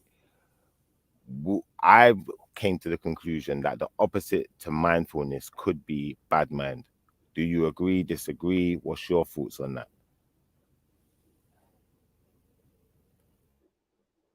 Okay, but would bad mind come underneath the 7 traits, or would that have more? The bad mind would have 7 opposite traits. 7 demons come along with it. Big you lot up, by the way. I was just trying to wait for my washing machine to stop. I don't know if you can hear it. If it's bad, then I'll have to sort. No, man, we can hear you loud and clear, bro. Okay, all right, cool. Yeah, cool. Yeah, just mute when you're not talking, innit? Yeah. In all fairness, bro, I think bad mind's got even more to it than that, bro. So talk to me about bad mind. Bad mind needs a whole book. It need a dictionary of its own. Hey. Seriously, bro. Like when you look at those 7 traits there already, yeah. And if you were to say, describe Badmind, yeah, Yeah. them seven,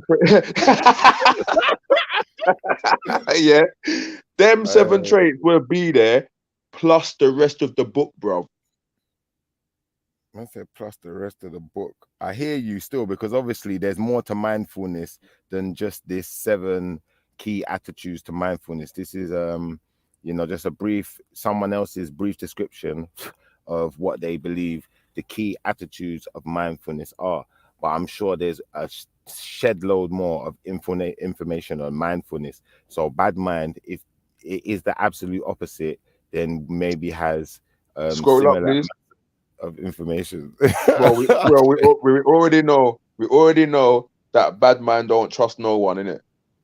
You're too bad, man. You're too bad, man. Yeah. Scroll up. Yeah, Badmind. No, you've gone back too. No, you've gone too far. You've gone too far. Nah, because you want to go to back. mindfulness. Look, we have to go to mindfulness.org. Look, what is mindfulness? Look, we got different ones. Look.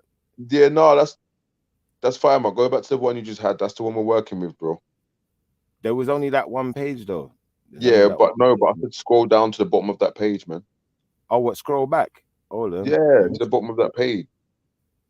Hold on, let me scroll back down. Yeah, man. What are you gonna do? What you're gonna work out the opposite of mindfulness, bro. Here's the opposite of mindfulness right here. Yeah. All right, let's do it. Go yeah, on. Badmind don't trust no one. Yeah. They can't accept the fact that and stay in them feelings. Yeah, and they don't, and they hate it when you don't make mistakes. They want you to make mistakes, and they don't want you to accept. They want you to don't want you to accept it. Okay. Yeah. They don't have a beginner's mindset. They're close. They're not curious. The only thing they're curious about is what you're doing, so they can go and chat your business. Now, I think that part you got wrong with the mistakes, though, because it says on trust, it says develop a basic trust with yourself and your feelings and know it's okay to make mistakes. So Badmind say it's not okay to make mistakes, then they can't think a mistake's okay. If you make a mistake, you're the devil. There's something wrong with you, or it's the biggest issue ever. You're not allowed to make a mistake around Badmind. Yeah, fair enough. I will go with you on that one still. Yeah, you can't make no mistakes around Badmind, because if you make a mistake around Badmind, you're in trouble, because yep. Yep. Yep. But if you make a mistake around Badmind, you're in trouble. Badmind, they're impatient. Very impatient. Like that. They have time for nobody. You understand? They don't have time for nobody. They want it right now. They want what they want right now. You understand? Right now. You better move fast. You understand? You don't care about no one's feelings or none of them type of things there. There's no patience. Also, they're non-striving, but in the opposite sense, where they're non-striving where they don't want you to strive. Yeah. They're happy to step on you so you can stay back behind them. I hear you, but then they're not trying mentioning no names, because I know that in the past that I had a conversation and you had a conversation with the same hombre, yeah, and he blatantly came out and said that he would be happy. He would be happy to step on one of his brethrens so that he didn't go past him. Yeah, that's definitely Badmind. But then we have to also add in there, that the I know you remember that conversation as well, and we had to cuss a man. Yeah, I had to move a man out the car, innit? But you see, the thing is, the goal of the Badmind, is not to be with themselves in the right here, right now. It's to be with somebody else in the right here, right now, and tomorrow or whenever, like that. They're not about themselves. They're about somebody else. They're about you. And but it all depends on what the Badmind agenda is, and for what purpose they're being Badmind, really. No, but we know what the Badmind agenda is. Listen, it says that they don't want to be with themselves in the right here and right now. That means they want to be with you. yeah, and they're paying attention to what's unfolding in your life, and they're trying to change things in your life. They're trying to change you. Do you understand? Because they ain't focused on themselves. Cause they're too bad, man. They're too bad, man. They're too bad, man. They're too bad, man. Hey, I should have laughed. But bro, like, this is crazy, isn't it? Like, when you think about it like that, though, like, obviously, I'm not saying to anyone that this is 100% true, but it does kind of seem that way to me. I don't know. Like, obviously, G, like, how do you feel? Like, honestly, do you feel like bad mind haven't are not mind? Are they not? Is it just not mindfulness? Is it the opposite of mindfulness? Is it something more than that? Talk to me. I think bad mind, I'll be honest with you, is something more than that. Mm. Like you have to be cut from a certain kind of cloth, yeah, to be bad mind. Mm. Like, let's be I real. hear that. And some people are just bad mind just for the sake of it. You know, I've come to the realization as well, like, since I actually Bad read mind's this. a whole nother level, bro. There's Mind's a whole nother level. Yeah, there's levels. And you know what? Some people consciously choose not to be aware of, you know, how they affect others. Some people consciously do that. You know what I'm trying to say? They don't care. You're right. It's okay, cause Bad mind is a whole nother level, bro. Yeah. You know, and even down to a couple of things we've spoken about on the show in the past, where certain races ain't been allowed out of certain countries. Mm. You know what I'm saying? That's bad mind, bro. That's a whole nother set of bad mind. That's a whole lot of evil bad mind, bro. Yeah. You know what I'm saying? That's a whole nother level. That's a whole nother show, in all fairness, bro. You should have just called this show the Mindful Show, so we can be all nice and positive, and then call the next show the Bad Mind Show. We'd have about 4 episodes, bro. 100%.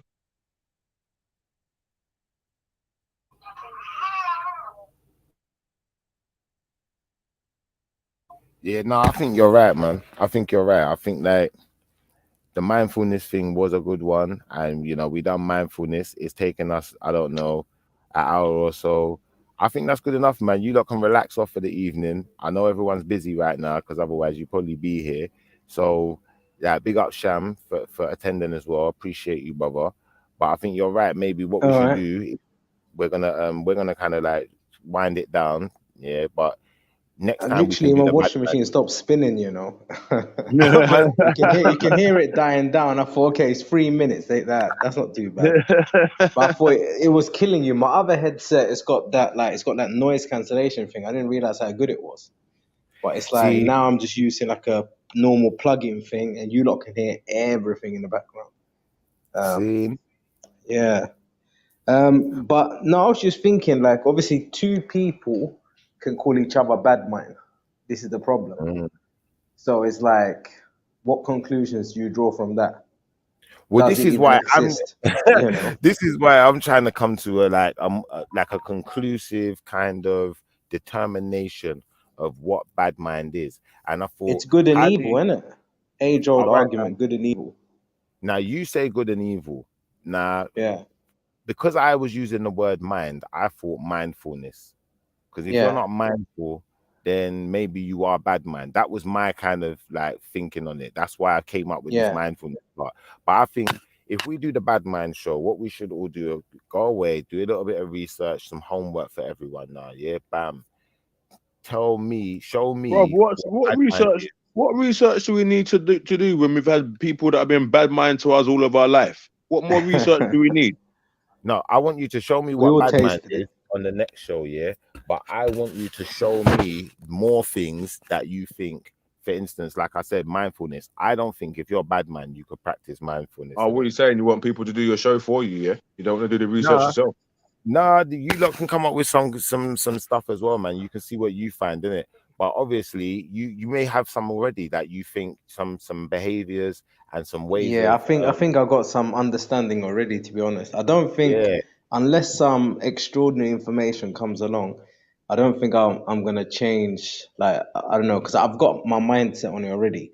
And it's like when I said to Mm. you, can two people be bad mind? That's kind of my stance on it. I think that if you're watching me thinking I'm bad mind and I think I'm doing good and I'm walking, I'm walking in the path of the Lord and all of this and all of that, and you think I'm bad man, I think you're bad man, then Yeah, but like I that's said, what I'm what saying. what what do we do with that? You I know, think we should do. I think we should do bad is mind, there but a I think bad we mind should judge? also do. Yeah, Yeah, of but I course. think we should do both though. We shouldn't just do bad mind. Let's do bad mind and good mind. Yeah. So as long as we're gonna look at bad mind and look at the opposite as well, like as But in ain't that mindfulness? Ain't that what we've done well, tonight? well, there's a lot more to it. Do you know what I'm trying to say? That's why I'm saying to myself, like, does it make sense then? All right, we're gonna talk about bad mind, and we're gonna talk about what people are doing that's bad mind, yeah, or what they shouldn't be Well, doing. well, But some we as we also already know, talk people say stuff that's bad mind, bro. Some people will try to spread rumors behind your back. That's bad mind, bro. Yeah, but can we talk about what they should be doing as well? Do you feel where I'm coming from in the sense Well, of good maybe Well, they mind? should be doing that. This is the whole problem. Like when people Oh, start to like could be. understand that Judas was a hero, that Judas had to take a fall. If Judas didn't do that, Jesus could not die for our sins. It's like, come on, man. You like bad mind people have to be there. What are you gonna do? You can't take them away. I remember I had an argument with one of my like kind of like fresh Nigerian guys, yeah. And he just said to me, "Look, I'm happy we had this argument. If we never had this argument, our whole friendship would just be fake." You get what I'm saying? Because there's no darkness, there can be no light. You understand? So, like, I think to a certain extent, these people have to be there, and you have to feel angry to feel good. You know, with otherwise your life would be empty. So. but then again, what actions then would be classed as bad mind?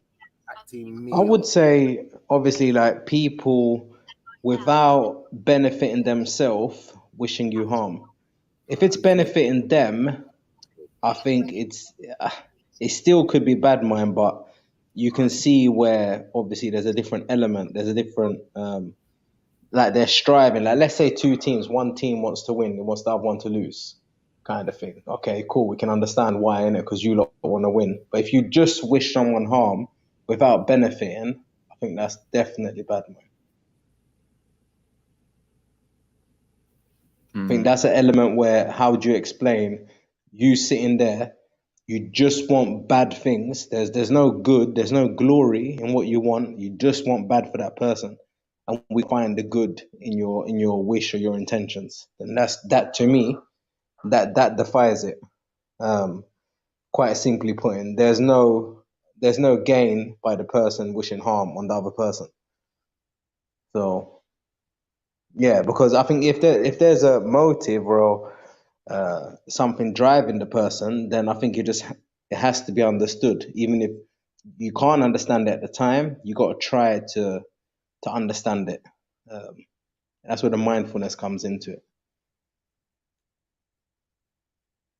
I know that might sound a bit fucked up in a sense where you're thinking, okay, so this person, blah blah blah blah blah. But you got to remember, some people will literally think, I wish he died so I can take his girl. I wish he crashed that BMW so I can be with No. that girl. And it's a bit like, all right, so cool. We know what he wants. His goal is to get that woman. That's his draw, and he's willing to do anything to kind of get to where he wants to be.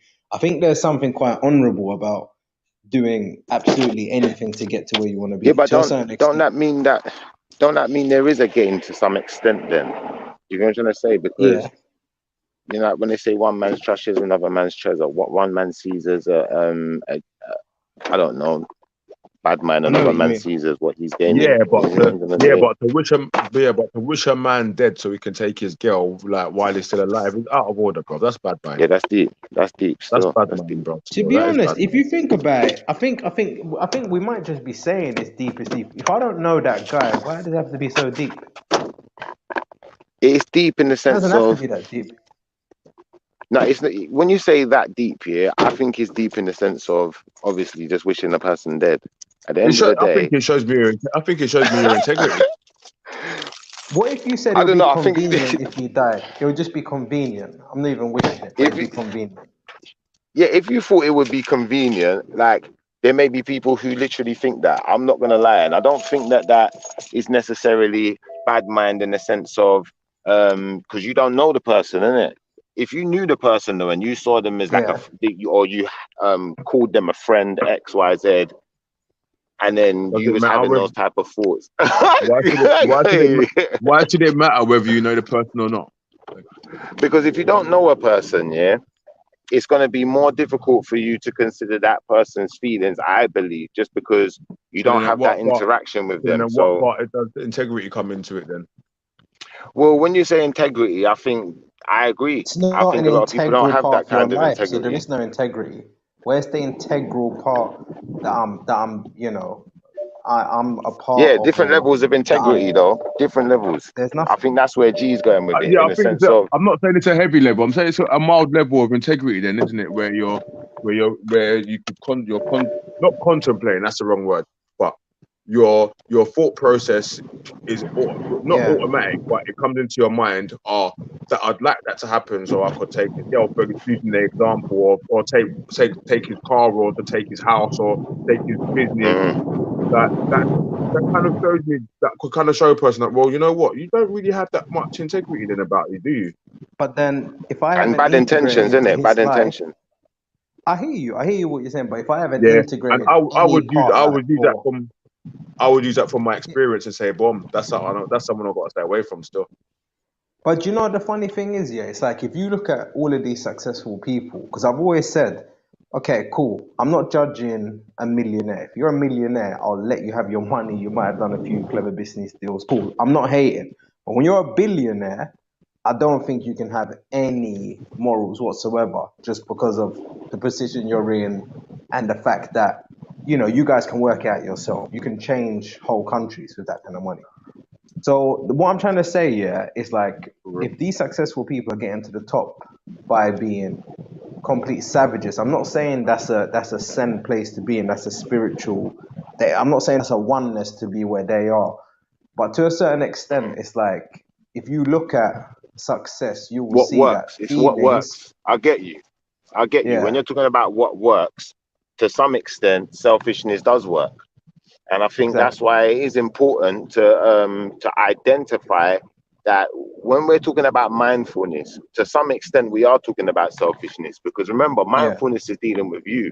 It's dealing with what you're feeling, what you're thinking, what you're doing. It's not dealing with what the other yeah, person's doing. It yeah. considers So what the other person's doing, but it's not would it dealing be with it. And I think that would it that's be important. selfishness then? Would it be selfishness and not bad mind? No, because selfishness is a part of mindfulness, and that's why I wanted to highlight that. But when we're getting into selfishness, depending on the reason, you know, you've got different levels of selfishness. Where one is, you know, I'm being selfish to the extent that I'm not gonna Cutting out there. allow people to affect my behavior. Do Okay, okay. you know what I'm trying to say? Because I'm doing, and I allow you to affect my behavior, then I Okay. need to affect no one in a bad way, unless there's something inefficient in me.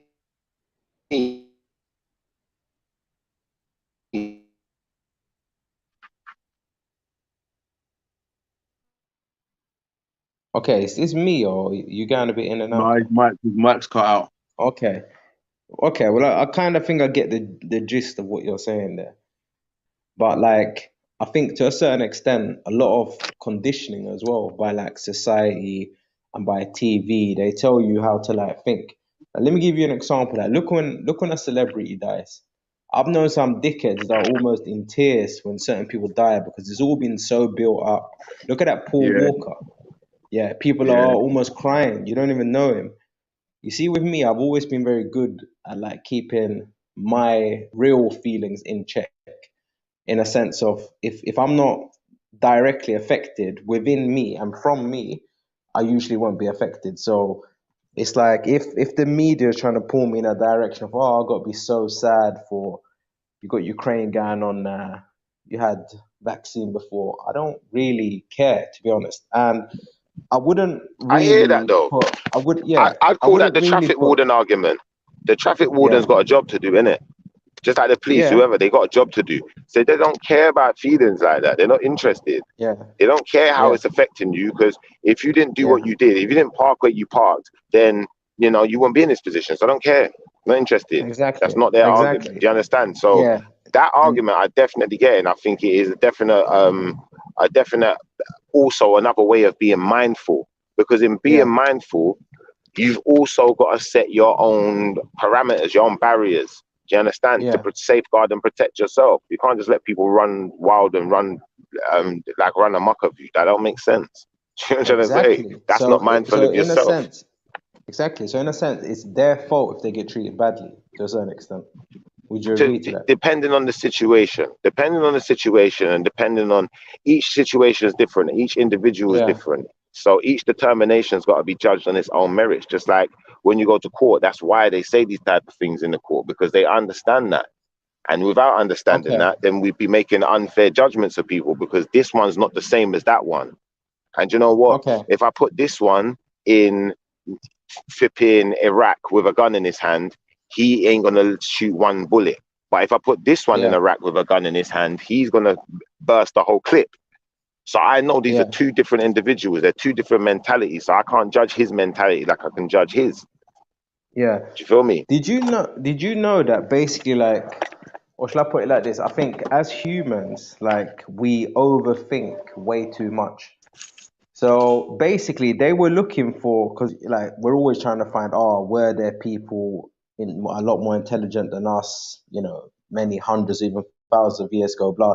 It's the age-old thing where everyone's always trying to find out if intelligence is, is a major thing. And when obviously, like, they start to look at intelligence and they start to look at like features that obviously aid survival, they come to realize that intelligence is not really something that nature throws in the mix a lot to help people with survival. You look at, crocodiles and alligators and certain birds and stuff like that, then you start to see who really thrives.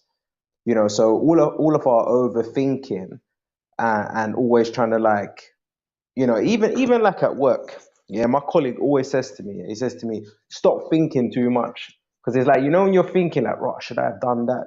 Did I put that thing on properly or whatever? Do you understand? Like, it's, when you overthink, your mind just goes somewhere else. But if you just do, then it becomes a lot easier. And I think animals just do. And I think that is the real key to obviously staying in touch with nature. Because when you're trying to complicate things, thinking, how does this person feel? How does that person feel? I mean, we live in a society where, we build massive hospitals for disabled people. Not saying there's anything wrong with that whatsoever, but I'm just saying it's like they're in the animal kingdom, they would just be eaten. They would literally, just be just be eaten, and that would be that. So I think we have to kind of like just weigh up a little bit, like, should the strong survive, or should we think around everything and try to find the reason? Because your mind can give you any kind of answer. It can make you think anything's right. You understand? When you look at all of these monsters and whatnot, they claim that they're ill. They claim that, that they feel well within their rights to do it, because their mind has obviously told them that. So your mind cannot always be trusted, and someone else's mind and their reasoning cannot be trusted either.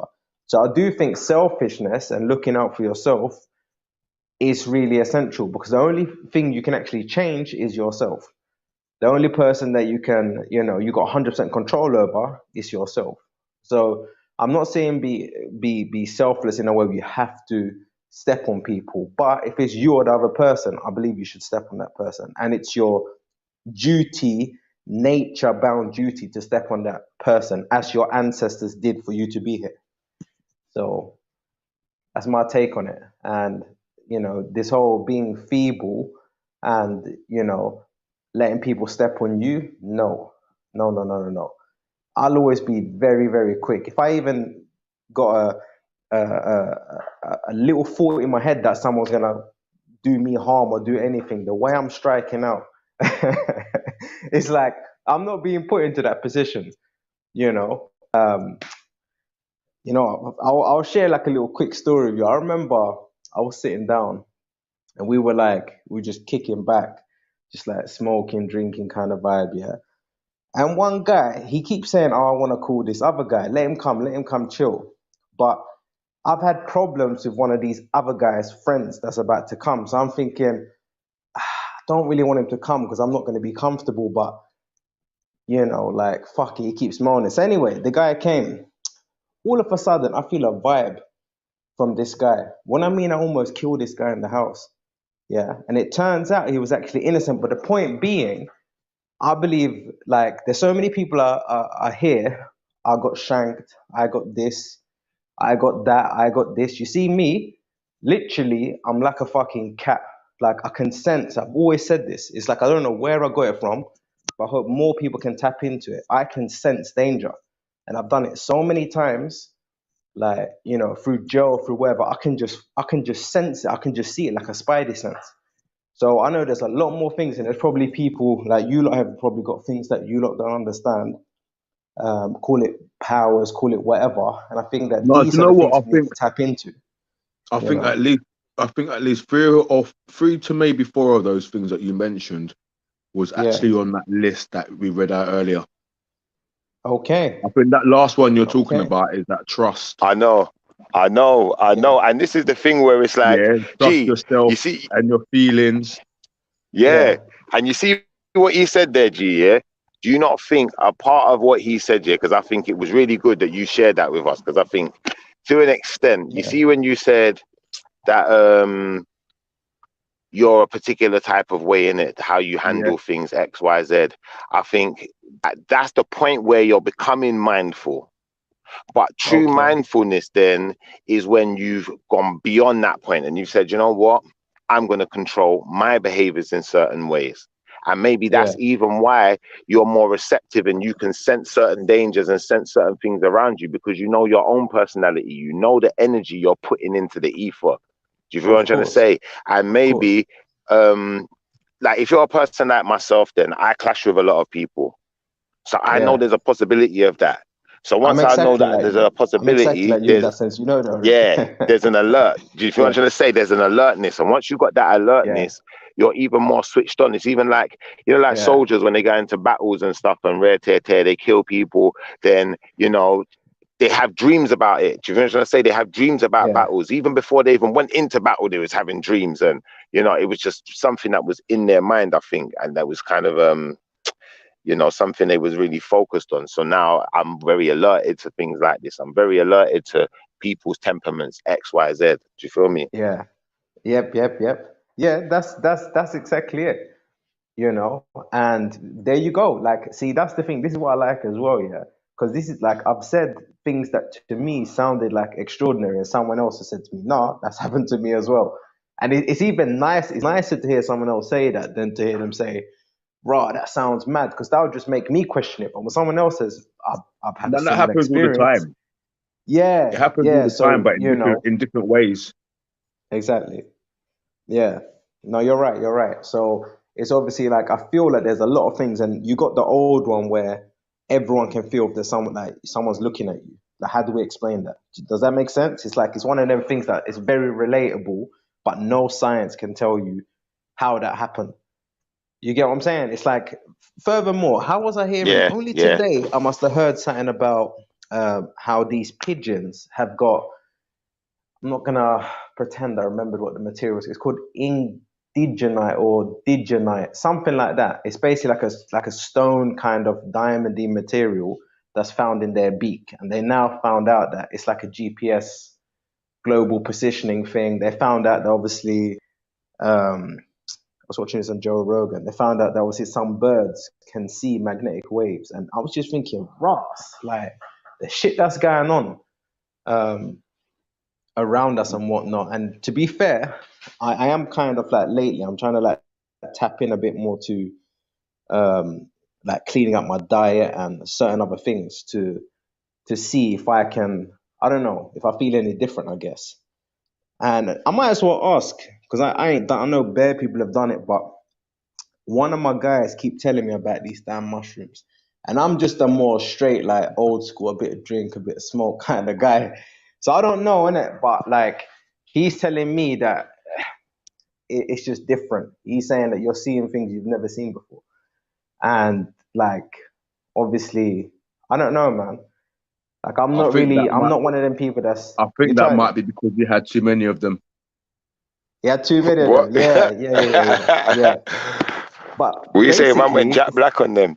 you know Quite what? possibly. He basically said he had 5 gram. I'm hearing that 5 gram is like a laugh and joke kind of mode. I heard like 10 and above is the now you're going into different places. So I was I heard it thinking, the other way around. I heard, oh, I what? heard, I heard that around 3.5 is a laugh and a joke thing, and about anything above Yeah. that is like you're seeing shit. Oh, okay. Yeah. It could be. It depends But then you get, whoever. but yeah, it depends on them, doesn't it? You get different strength ones, don't you? Yeah. But also meant whoever's writing and what their opinion is, and there's no real authority on it, is it? It's like it's all like underground shit anyway. But I've decided anyway, regardless, like I'm gonna do it. And I'm just gonna jump in straight at 10. It's one of them ones where like no one's gonna be around me. I'm sending everyone Oh, away. what? I got You understand? stop. Yeah.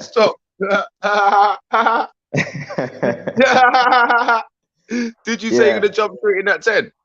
Yeah. I'm gonna do that, and because you know what it is. Like I've always known from when I You're was a bad young. man. I've always been Don't do like, it. no. I've always been like, my mum's always said it. Like she's like, you give me grey hairs, like because I've always liked motorbikes, and now I don't really ride bikes that much anymore. You understand? Like you get older, it's just cars and whatever. But it's like I think I'm like a thrill seeker, and when I put the bikes down, it's like it's almost like I have to find a replacement. I'm not saying drugs is going to be a replacement, but I just want to see where this goes, kind of thing. I just want to see. I just want to know, because like if I watch a horror film, I don't like that shit. I find that shit fucked up. I don't like it. I say what you want to call me a pussy, but I don't like it. But when it comes to real life things, I want to see it. If there's monsters walking this earth, I want to see them. Don't hide in the shadows. I want to see you. You understand? Whatever it is that's gonna be out there. If you're on my patch, as in the real world, not on a TV screen, then we have to meet. We have to converse. You see what I'm saying? No way you're gonna be running around or hiding in a different place, and I'm not gonna know where you are. No, I want to come and find out. And if there's nothing there, and if it's all just like flowers and fields, and that's also cool. But I have to know, and that's what I decided. So, like, I'll give you, man, like, I think I they're think, coming next week, and I'll give you I think, a thing I think breakdown. that I'm gonna go. My only bit I'm gonna say on that is I'm gonna go back to the mindfulness, to the last two, acceptance and letting it go. Yeah. That's it. Okay. Okay. That's You what know what I'm they gonna say? say. They keep talking about ego death whenever like I read up about it. They say that like a high enough dose can immediately get rid of ego death. And the people that are like close to me, I mean like my woman, etc., like people who are really close to me, they say you're the most big-headed fucking arsehole. You're always an arsehole. That's the kind of feedback I get from like obviously they're joking, they know I've got good heart and whatnot, but sometimes that's the feedback I get. So I'm thinking this might be good for someone like me. Does that make sense? It's like I think I do have ego, and if that could give me total ego death, then that's something that where I could do with. No, I don't think everyone can do with it. Like everyone don't have an So, ego, is but I it? can Are see you? mine myself. Is it ego or confidence? Well, put it this way. Put it this way. Yeah, that's a very good point. And now you're adding to it, aren't you? Yeah, of No, course. that's a sick point. Still, it's a sick point. Yeah, it's like you could yeah. I don't know. See, I Because tell you what it remember, is. Yeah, to have confidence, you need to have a yeah, slight ego, and yeah. You're right. people that are egotistical are overconfident. Yeah, So yeah. which You're one is right. it? Is it ego or confidence? If it's confidence, then you're fine. You don't need to do it, do you? Do you know what I Just let think it it go. is? I think it's kind of like I grew up too quick. So basically, like, obviously, like with my mum and whatnot, she just let me do anything. Like, if something was broken, I remember like being a little kid and she would like look for me to fix it. I don't know if because I was like a boy or what, I don't know what she was thinking, but obviously, whatever she was thinking worked out very well because like almost every single job I've had, I've like it's been, from fixing things. Obviously, mechanic now, but it's been like, do you understand? And even like doing stuff for myself. So the point I'm trying to make is, it's like, yes, I think that growing up could have definitely been a part of. Oh shit! Like you do something, and they say success breeds success. You do something, and you get a big head, and it could be confidence, it could be ego. Who knows, kind of thing. But yeah, I kind of feel like that's how things was for me. Like I'd had to do shit at a young age, and I feel like that might have given me a bit of. Um, I don't know, but they said ego definite. I don't know. It's hard for me to say if I got ego or not. I'm just saying other I, people I, have said it, and I'm I don't trying to know. like, I think nowadays people use words without actually knowing the full understanding and knowing yeah. if it actually does suit that person. So I wouldn't say that it's ego. I don't think it doesn't sound To to be me like honest, it's ego. I'll be you honest know with you. It what? I sounds don't to me really like you. trust. Yeah, I don't really trust the words what women say anyway. That's why I don't take it too serious because they will try to do and say anything to have you in the position they want you to be in that moment in time, basically.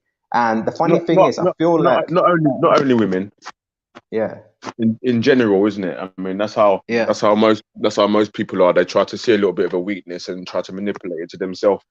Do you know what I mean? yeah, exactly. But So, it's, yeah, no, you're right. Not only women. for me, it don't sound like ego to me. It sounds like you're a confident guy that's had to grow up, so you're independent from a young age, and you don't take no bullshit. Do you know what it is? Yeah. See, this is the thing. You can maybe this will change your mind when you hear this next statement. Now, yeah, it's like, fuck. You know what? I'm just gonna give you the backstory, and you can think whatever you want to think of it now. Yeah. I'm not gonna tell you exactly who, but yeah, there's a family member basically, and it kind of goes back. Is it gonna sound a bit nuts, but it's like you take what you will from it, yeah. But they have sort of hinted, never nothing evil or never nothing like crazy or never any like bones in the house or nothing, yeah. But I've heard like a bit of a rumor that there's like a witch line kind of like in my family. I don't think they're evil witches one bit. I've never sensed any of that. But I've heard a bit of this talk, and obviously I'm not a woman, so it shouldn't necessarily pass on to me. And I haven't heard there's any wizards, but what I'm saying is, it's like there's very superstitious women that like are in my family.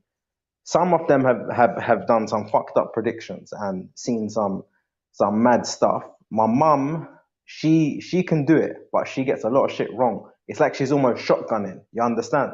She makes so many predictions that some of them will be right, but she does do some of them. So I'm thinking a little bit of this is passed on to me because it's like I can see. Okay, let me put it like this: I can't see the future without being involved in it. But if there's certain things that I'm involved in, and I can see the build up, then I can see where it's gonna end. So it's nothing magical, but if I can see the build up, I can see the end. If I can see the foundation, I can see the building. It's a bit like that. And I can usually tell people, oh, that's gonna go Ain't that that way, more to or do that's with not your gonna. perception though? Because I Yeah, it think that is. some It is, people are mate. just more perceptive than others like that, in the sense of they've seen a build up of events before, they know people's mentalities, the type of Yeah, behaviors people are likely to execute, and they weigh up the odds just like a really good detective. Do you know, like that? yeah, exactly, exactly. That's what I'm saying. That's what I'm saying. It's so all right, cool. So if we've actually been able to break down some of these things and make them seem quite normal, don't you think that this could be done with a lot of human behavior? Don't you think a lot of human behavior can really be broken down in quite a rational way, and even things that we would consider quite powerful. It's like it always hit me, you know, when Damian Marley says, he said, "Can you see storms coming?" Like, you know, you just think it's like you got animals. You say dumb cow, but a cow can always see a storm coming. Can we see storms coming? You see where I'm going with this? It's like I think we really Well, need to tap into like kind other of, things around us. kind of. You can You kind talk of. about meteorologists or whatever. Like not You talking about can. You anyone who can just kind. takes all that data. I'm talking about No, you like, can kind of you know, tell. You can kind of tell when the yeah, weather's changing or when it's gonna rain heavy because of the air changes, isn't it? it's got a smell, isn't it? Yeah, Sometimes there's it's a got a certain smell. smell So when it gets yeah, a little. For me, it gets a little bit thicker and stuff like that, yeah, and stuff. So you can kind of tell, not to the extent of like certain animals and stuff. Like, I yeah, wouldn't say, but that's their gift, isn't it? Our gift is that we can use language. Their gift is that they've got other senses that that we shouldn't even know about. Let's be real. yeah. I think what's it called? The orca. Don't they speak like some sort of telepathic thing? And they also speak within bubbles. They make bubbles in the water, and it's Yeah, like they're a very intelligent. communication thing. I watched a show on them the other day, actually. Yeah. Have you Yeah, seen Octopus? Octopus kind of blew me away. I'm not gonna lie. When I watched a little documentary on them, have you yeah, seen I've their not seen that behavior? one yet. No, I've not seen that one yet. Yeah. So there was a fight caught on camera, octopus and a shark, and basically like it was mad because it was like it was proper even. It was like the octopus was making gains, but then the shark weren't having it, and basically the octopus jumped on the floor, on the sea floor, and grabbed multiple things around him, shells, anything, and just became like a solid ball kind of thing. Yeah. Yeah. Eventually, like the shark got through it. The octopus jumped on the shark's face, covered his eyes until it was mad. It was mad. It was mad. And the fact that they can change color and fit into any shape, they can lose a limb and it just grows back. There's Yeah. something else, man. There's something else. So yeah, like I do think to a certain extent, um, having our and this kind of brings me back to the point. So when they were looking at all of these attributes that animals have and seeing which ones are like the best for survival. And they obviously realized that intelligence doesn't scale that high um, on obviously the whole survival thing. If you look at, I think they were saying, obviously I don't believe everything when it comes to timelines and history, but just sort of like when humans started, discovered fire. It's actually called something. It's actually got a name to it. That whole era. I don't remember what it's called. But anyway, they stayed in that era when they so-called discovered fire for thousands, if not like millions of years. I don't want to say the wrong thing, but it was either thousands or millions of years. I think it was even millions. So to get from the point where we are now, like if you look at the 60s till now, it's moving so fast. So I do think like we need to be, I don't know if we should be thankful or we should be pissed off. We're in a very special of the time right now. Nothing it has moved this fast, or it might have moved this fast because we still don't fully understand the past. You know, we still can't explain the monolithic carvings, the solid granite blocks that are like 700 tons. Like, how do you explain that? And the fact that like there's even one in London. There's like a massive pillar that came from Egypt. It was a gift from Egypt, and it's been there for like hundreds of years. You know, so I don't know. It's a weird one, but I don't want to get into this whole position where I don't take any stance. I just say, oh well, you can't believe this, oh you can't believe that. You know, I'd like to, even if it's wrong, kind of hold on to some things to be able to give me some sort of, because if you look at science, you always need a basis to go from. If you got no basis, you got no science. And this is what I think so many people, you hear it on YouTube a lot. The people that think they're the most clever, they say, oh, you know what? I don't really know if I can believe anything. I don't know if I can believe this. But if you don't have anything to work from, then what is your experiment? What are you looking to gain? Like, what is your thought process? So that's my kind of take on having some basis always as a to work from. And that's the same with science. They always have something to You see what work you from. just said there, yeah? Yeah. You see what you just said there, yeah? I think I agree with it, but it's like I put it in different words, in the sense of, Okay. I think it kind of sounds similar to something I've said myself. I said, before you can know something, yeah, Yeah. especially like in the field of science, you Yeah. have to believe something to be possible. Exactly. Now, Yeah. if I believe something to be possible, that means I believe something. So before I Yeah. know, I have to believe. And there's a lot of Yeah. people who they have a problem with the word believe in that sense, where I know exactly. They tie they it to can't see the religion and they get the backup straight away. yeah, but they can't see the what's the word? Some people can't see the potential in belief. They see belief Yeah. as something where belief is just fallacy and fantasy. Call it But possibility, belief is man. just something, yeah, it's something we can't prove yet. That's all it is. That's all a Yeah. belief is. Yeah. So it's a possibility, basically. It's Yeah. like if yeah, no, but that's pretty much what it is. But a lot of people will get their backup about sort of anything. Like, look, let me give you an example. I don't know if it's anyone here, you lot flat earthers, or you know, why should that be a thing? If you're a flat earther, just put your hand up and be proud anyway. Like, why do flat earthers hide? I don't get that. Like, if you're a flat earther, just say you're a flat earther. I I'm not a haven't, flat earther. I haven't, I'm I just haven't done saying. enough research on the whole subject of flat Earth and round Earth. In all fairness, Yeah. Now that's yeah, fair enough. That's fair enough. And I don't think any of us have. And I think then our natural instincts would just say, you know what? Like, we're standing on a flat plane, so chances are it could be flat. But then we all remember like blowing bubbles, like getting a bit of fairy liquid and blowing some bubbles as a kid. So we also can have water molecules floating in air, kind of thing. So it's a bit like, what do? We can look at the moon and we can obviously see the moon. Forget about telescope and all of that long equipment setting up. You can just see the moon. You can see the sun. But then flat earthers say, well, how comes when the sun goes down, it becomes so big? It's not as far away as they say. They say the moon landing is obviously fake as well. And it's like, I feel like flat earthers get so much traction from lies in the media. That's all they're based on. Their whole thing is just based on picking out lies in the media. And you can't really say much because there's a big chance that the moon landing was fake. So it's a bit like that's going to give them a whole heap of traction. And every time there's a lie or there's a mistake, it's going to give them even more traction. But for me, I just find it hard to understand how we're just standing on a pillar. I think that's absolutely impossible. So we're standing on a pillar that's standing on what?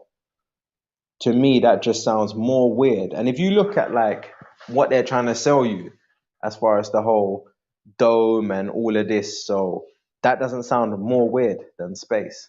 Like, you're not offering me a alternative that sounds more logical. Not at all. Like, you're not telling me where the sun goes. You're not telling me where the moon goes. You're not telling me how along the equator we can get heat.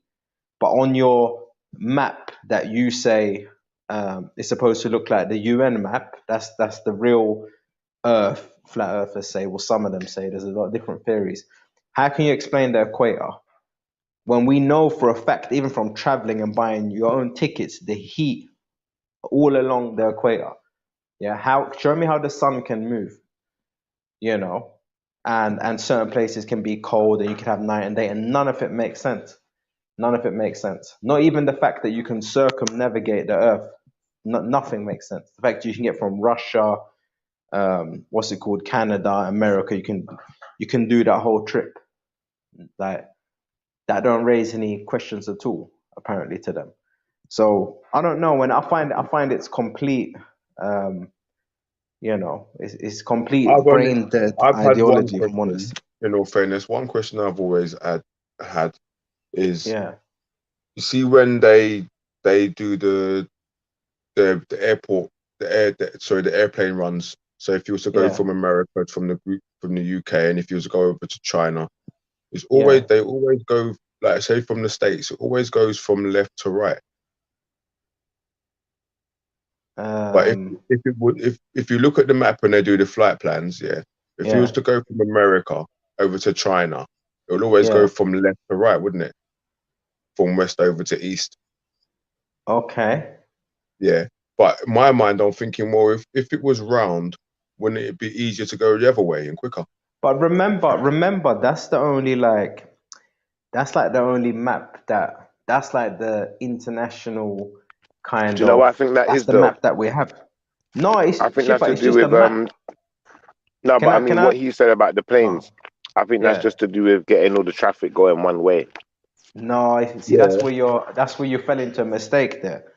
You're not seeing it. See the planes, yeah, and the whole. Because I know you're talking about flight scanner and all that.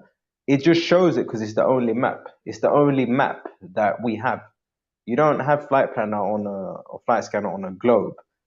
So, but you got to remember, you Yeah. can definitely catch flights from like South Africa to like Mm. Antarctics and stuff like that. And if you look at like the heat, like South Africa is known, it doesn't really I have big up hot Jay water. Savage.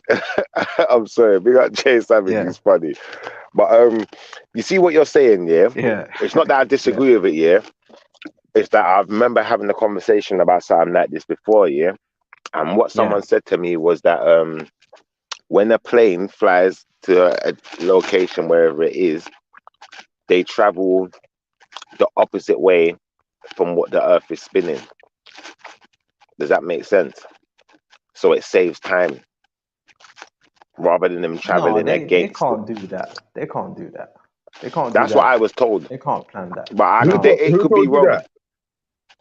Um, I'm trying to remember who it was. I just remember it in a conversation with someone, but Let me tell you like that's what something, I yeah. remember. If no, you know what it is. Let And me it ask you did this: if you at the jump. time, it sounded like it made a bit of sense still, but maybe it Okay, don't. but Maybe look, we should check that I'll out. show you, I'll show you why it don't. Yeah, I'll show you why it Go don't. If you jump in the back of a van, do you just on. fly to the back doors or do you land the way you jumped? You land where you jump. Exactly. So if you jump on a train, you don't fly to the back of the doors, you land the way you jumped. Yeah, and it's the same on Mm. planet Earth. Even though it's moving, it could be moving. You get like 700-mile-per-hour trains, you can still jump in it. Do you understand? Because your body is already moving at that speed, so you don't feel the speed anymore. No, but remember, So hold on 1 second. So what we're gonna go into now is what is it called? I don't know if the word's propulsion, yeah. But you see, yeah, like you said, if you're on a train, because the train's moving at that speed, if I jump, yeah, the train itself is moving me forward as well. So I'm using that force as well as the jump and landing in the spot where I was, because of the force of the train moving is pushing me also. no, you're Now, moving, not just the But train. that's You're if moving. all right, you're going in the same direction as the train. all right, that's because I'm going in the same direction as the train, yeah, and But the remember, train. we're talking about going the opposite direction. You're talking about jumping in the opposite direction. All right, so technically, that means that if you was in a train that was traveling at some high speed, yeah, Yeah. and you ran in down the carriages in the opposite direction, you should be moving down the train quicker than you would See, it if still you was don't just work. running down it normally. It might do See, though. But this is see, interesting. I'm not gonna the lie. only No, see the thing is so the basically, only hang thing. on one. So can I Yeah. just clarify? Sorry, can I just Go on. clarify? So Go on. so the train represents the Earth, yeah, and you represent the plane. Yeah, that's how I got it as well. Hey, That's how I got it as well. But that was like funny, isn't it? you are traveling, but you are actually traveling, whether you like it Yeah. or not, unless you were thrown onto the train or we threw you through the window of a train, then you'd know about the speed of the train. If we ever like, but Mm. that's the thing, an aeroplane, you can't take an aeroplane out of Earth and then put it back on Earth. It's already in the atmosphere.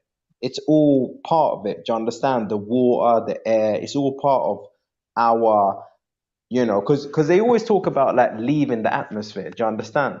Unless It's you've left physics the at the end of the atmosphere, day. you're still, huh? It's physics at the end of the day, Yeah, you but know. no. A So plane is still part of it. It's still part yeah, of the earth and the movement. You don't separate yourself. So otherwise, all the plane would have to do is just hover in one spot and wait for the earth to go yeah. to where it's But you gone. see It what you don't said, work like yeah. that. You Yeah. see what you said, I think that to some extent your weight's got something to do with it. Yeah. And Yeah. remember, a plane is in the air. So once it's up in the air, technically it's acting weightless, even if it isn't weightless. Now, you see that, for instance, if you was how can I explain this? Say like you're in a car, yeah, Yeah. and what's them things called? You know, you got them flowers, the dandelion, the little thing that flies off Yeah. of it, the little fluffy thing, yeah, bam, Yeah. that flies into the car. Yeah. It goes to the back of the car, innit? Because the air is pushing it back there, innit? Do you feel what I'm trying to No, say? it don't. And the car's That moving might be your forward. AC, but nothing Maybe, else yeah, should the be air, moving yeah. if your windows are up. No, but I'm just saying, obviously, nothing else shouldn't be moving because that thing's the only thing light enough to move like that. Same But way, say like you got something on the that back seat and then you that turn the example corner, would only whatever's on the that back example seat. would only work in Yeah, but one you've way changed anyway. direction. Yeah, yeah, but I was going on to a next one now where it's like, say like you got But it's something on the only back seat, going yeah? to work one way. Remember No, but I said, the original statement was that the yeah, planes go in that direction because it has to go the opposite way to the sun's rotation because it does something with the time. But exactly. supposing you're going from Germany to South America, then you're going to have to go the direction the Earth's moving. I know, and this No, is what I'm saying to you're you. not If gonna you have to was go running, direction the Earth's moving. not You're not necessarily, gonna but have to I'm go just saying, because the thing is, yeah, you're I don't still know. part of the Earth. No, sorry, just gonna quickly add, you're still an aeroplane is still part of the Earth. Because otherwise, I could say to you, well, hang on, when the Earth's moving, why don't the water just splash to one side? No, but in a way, yeah, when you say the earth is moving and wind the water, it does splash to one side and it creates winds, it creates all sorts of things. So maybe that's the reaction we're getting. But I'm saying, you see the No, no, no, analogy no. of the Winds are not caused by that. Winds are caused by different temperatures. So if you got two different temperatures, wind is there to even out temperature. That's why nature all puts right, wind there. You all right, see? cool. All right, let's just leave that when where it lies for a second then, and just go back Yeah. to that analogy of someone being on a train, yeah, But you the like that train little going fact in. of the day, innit? I didn't know. Yeah, I I did can't check it come right across now, that but I not so think, long ago myself. yeah, I Yeah. think we have to Yeah. fact check that one so that obviously we can, make sure Do it now, we're please. certifying it. Check if wind. I'd never lie to you lot, for you lot to go spread false information. All right, Wind is to even out different, like heat, disperse heat evenly. The whole point of all wind. right. Yeah. And I'll I type can in even give. how is. I'll give you another one. I'll give you another one as well. Yeah, that should be mind blowing. Hopefully, water was actually brought to planet Earth by a meteorite. What's it called? Hypothetically, or in the science world or whatever. That's what they believe. I'm just online now. Yeah, it says during the day, air above the land heats up faster than air over water. Warm air over land expands and rises, and heavier cooler air rushes in to take its place, creating wind. So when you Yeah, said the heat's told you. creating wind, yeah, cool. So all right, let's leave that one out for a second then, yeah, and let's just say let's go back to the analogy of the train, yeah, Yeah. because I think that one was what interested me. That part I wasn't really involved in that part because it wasn't something I was Okay, can thinking I of. make a prepared But statement and then you can obviously see what you think about it then? My whole thing is that we are mm, all, let's just call it a football. If we are the football, so nothing mm, inside of the football can be excluded or nothing can be added. The football is a closed, like whatever's inside the football moves wherever we kick it. And everything goes with it, like the leather that's around it, the air that's inside. I don't care what's inside it. If we kick that football, it goes where we send it, and that's it. It can't all be right, open. It cool. can't be closed. All right, Yeah, we can accept that analogy. yeah, Now, getting back to the whole train thing, yeah, what I was saying, yeah, in the sense of if a train is moving in one direction and I'm on the train and I run in the opposite direction of the train, would I yeah. get from one end of the train to the other end faster than if I was running up the train in the direction that the train's going? And I think technically I possibly would for this reason. You know what? I actually think that is your first challenge I don't. I'm just saying possibly. I don't know for sure. I've never That's done your it. Honest. first I ain't challenge, tried bro. and tested Like it. I ain't tried and Listen, tested it. I actually think you might actually, because it just sounds logical. But it's Do a you know bit like like, that? then I would, yeah, but then I would also say, when we're talking about, I was watching like Usain Bolt Uh, things and like certain things that we're looking at his diet, said, oh, he had chicken nuggets, and little did he know that the chicken nuggets actually helped him because it's got high amounts of salt. And they were talking about the air, and I was thinking like, so how much difference could the air possibly do? Unless it was like a massive gust of wind, how much can wind really do? So when you're saying the train now as well, how do we know that, like, if we're thinking about your feet and where they're placed, how do we know that doesn't give you more traction and not a form of a push? Because if you think where the push is actually going the opposite direction, so everything is going well, the I'm not opposite saying direction. no. I'm not If saying you're you're getting a running push down, though. You've misinterpreted my analogy. I'm not saying a push. I'm saying, you see, when you drive a car, yeah. yeah, If you no, put you think you're something, skipping in the air and winning. That's what you think, innit? When you're no, when not you're like running that. down Not the like train. that. No, Like I the think train is that the just train. swinging under your feet. No, I think the train is like what's the thing? The train is like a catapult. Yeah. The same way Yeah, when you're driving around in a car and you put something on the back seat, if it's not secured, it can slide yeah, around because the yeah. It actual can. vehicle itself, like It for can instance, slide like around when say you that change direction. no, but not just when you change direction, because that's where I was going with this now. So I'm saying now, if you're sat in the car, yeah, with Yeah, me, and I slam on the brakes, yeah, yeah, you're gonna go forwards. yeah. But The that now you've added propulsion, a do you force. understand? All Yeah, right. but the Now, but Earth. hear what I'm Yeah, but saying to you look. though. Hear what I'm saying to you though. Yeah, Wait. I'm not finished. Let me land. Yeah. Now watch this. If we're in the car and I yeah, crash the car and you're not wearing a seatbelt, you're gonna end up through the yeah, windscreen. yeah. So Exactly. the car's still registering your weight as something that's sat in that spot. If you move from that spot and the car is underneath you moving, say like you was in a car and you jumped off the back of the car, you're not going to land back on the Yeah, car. So technically, the train is the same thing in my mind. But I don't know. I've not tested it.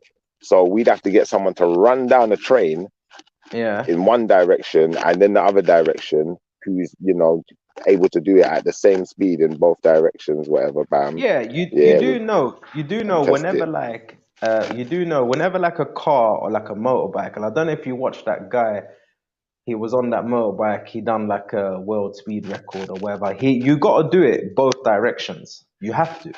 That's the only way they recognize a world record. So it's the same thing in any vehicle, whatever. You gotta go the same direction back. You gotta do the track, you know.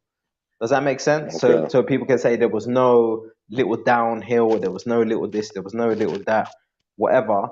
And I don't know if there's like a huge difference because obviously take like an average, and I don't know if there is. On a train, Yeah, you're adding a whole nother element. yeah, because the But train's I'd like to moving. This say, is what I mean. What speed is the train going at?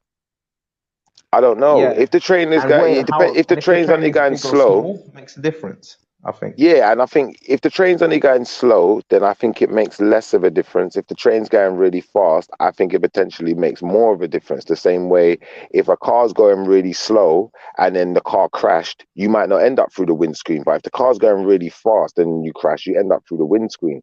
So So depending then on, go the on. most Do you important know? question is now is when are you going to test this shipper? What? What do you mean? Am I gonna test it? You not like, come on, man. When are we going to see the video of you running down the train? I ain't running down no train, man. Both That ain't me, directions. man. That ain't me, bro. No, but That's look, you you, know what? shipper. Giving this some thought, I think I'm gonna come out and say no. I don't think it makes any difference, and it shouldn't make any difference. That's gonna What No, be. about this? I'm What we've about got to standing this? on prove that. it now, though. Hold, Sorry, we've got to prove it now. We wait. can't No, get no, this no, no, no, nonsense no. if you not Do you prove know it. what? I've just thought about this. No, I am right. Watch this. Think about it like Yeah, this, yeah? You're standing on top of a train, yeah? yeah, And you're standing right over the driver's box, yeah? Or yeah, not the driver's box, where the driver sits, yeah? And he's right underneath you, yeah? And the train's moving, yeah? yeah, You jump up into the air like some Michael Jordan type height, yeah, some long hang time and that. you're not Yeah. going to land on the same spot. Because of the air. That's only because of the aerodynamics of your body being like a big wind stopper and slowing you down. Inside the train, that won't happen. This is what All I'm saying right, and about that's Yeah, the but I test. thought. There's the Hang on, test. hang on. There's You're the talking test. about running down the train. You took what on the outside? You're talking about or the inside? You just I was confused just, me. originally meant inside. I was thinking of the outside, but obviously now You was actually obviously thinking you of said the hang, inside. whoa. You was thinking about running on the train on the outside. Yeah, because I seen it in a movie. I seen it in a Yo, movie where a you man's watched them in running. the movies, bro. A man's running on top of the train, innit? And then he's jumped and he hasn't landed on the same part of the train. So that's what I was envisioning in my mind. But I Bro, get you where really Sham's think coming you are from in the a ring, sense innit? of no, but listen, I get where Sham's coming from here in a sense of being Bro. inside the train. But you see, the issue I think with being inside the train is this, though, Sham, that you Yeah. can't really test the theory properly inside of these trains that we have now. If the train was taller, yeah, and you could do some Michael Jordan size jump inside of the Yeah. train, I reckon you don't land on the same spot. You think so? That's what I reckon, because you're now once you've jumped, like you said, you're in the air, Okay. and So that's I the would main ask factor. you, if a train is traveling at 70 miles per hour, what speed is your body traveling at if you're sitting on that train? If you're sitting or standing, you're traveling at 70 miles an hour. Well, look, the train is traveling at 70 miles per hour. You're a passenger on that train. What Mhm. speed are all the passengers traveling at if the train is traveling at 70 Everyone and miles per hour? everything on that train, even if Yeah. you jump, you're still going to be traveling at roughly 70 miles per hour in the first instance of you jumping.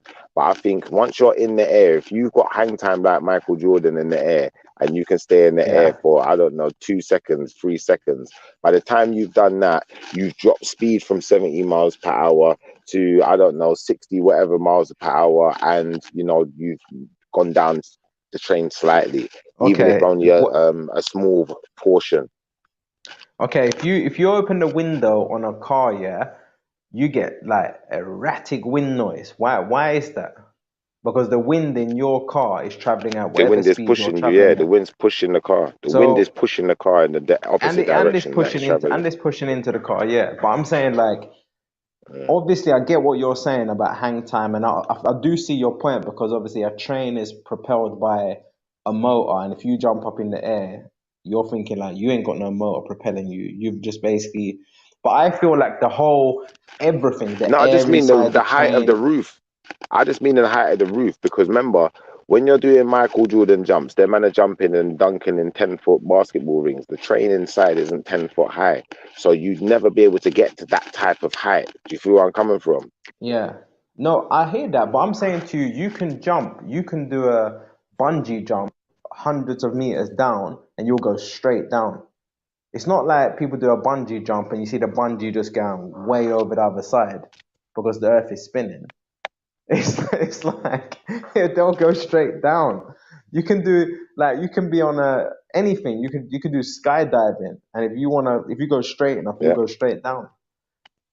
It's like it just seems like you can't break. If you're part of this earth, you can't just break out of it. Doesn't matter if you're an aeroplane, don't matter what it is. You can go across time zones and all of that kind of stuff, and even do a bit of like Mm, time traveling where you like you mess with time. But more than that, yeah.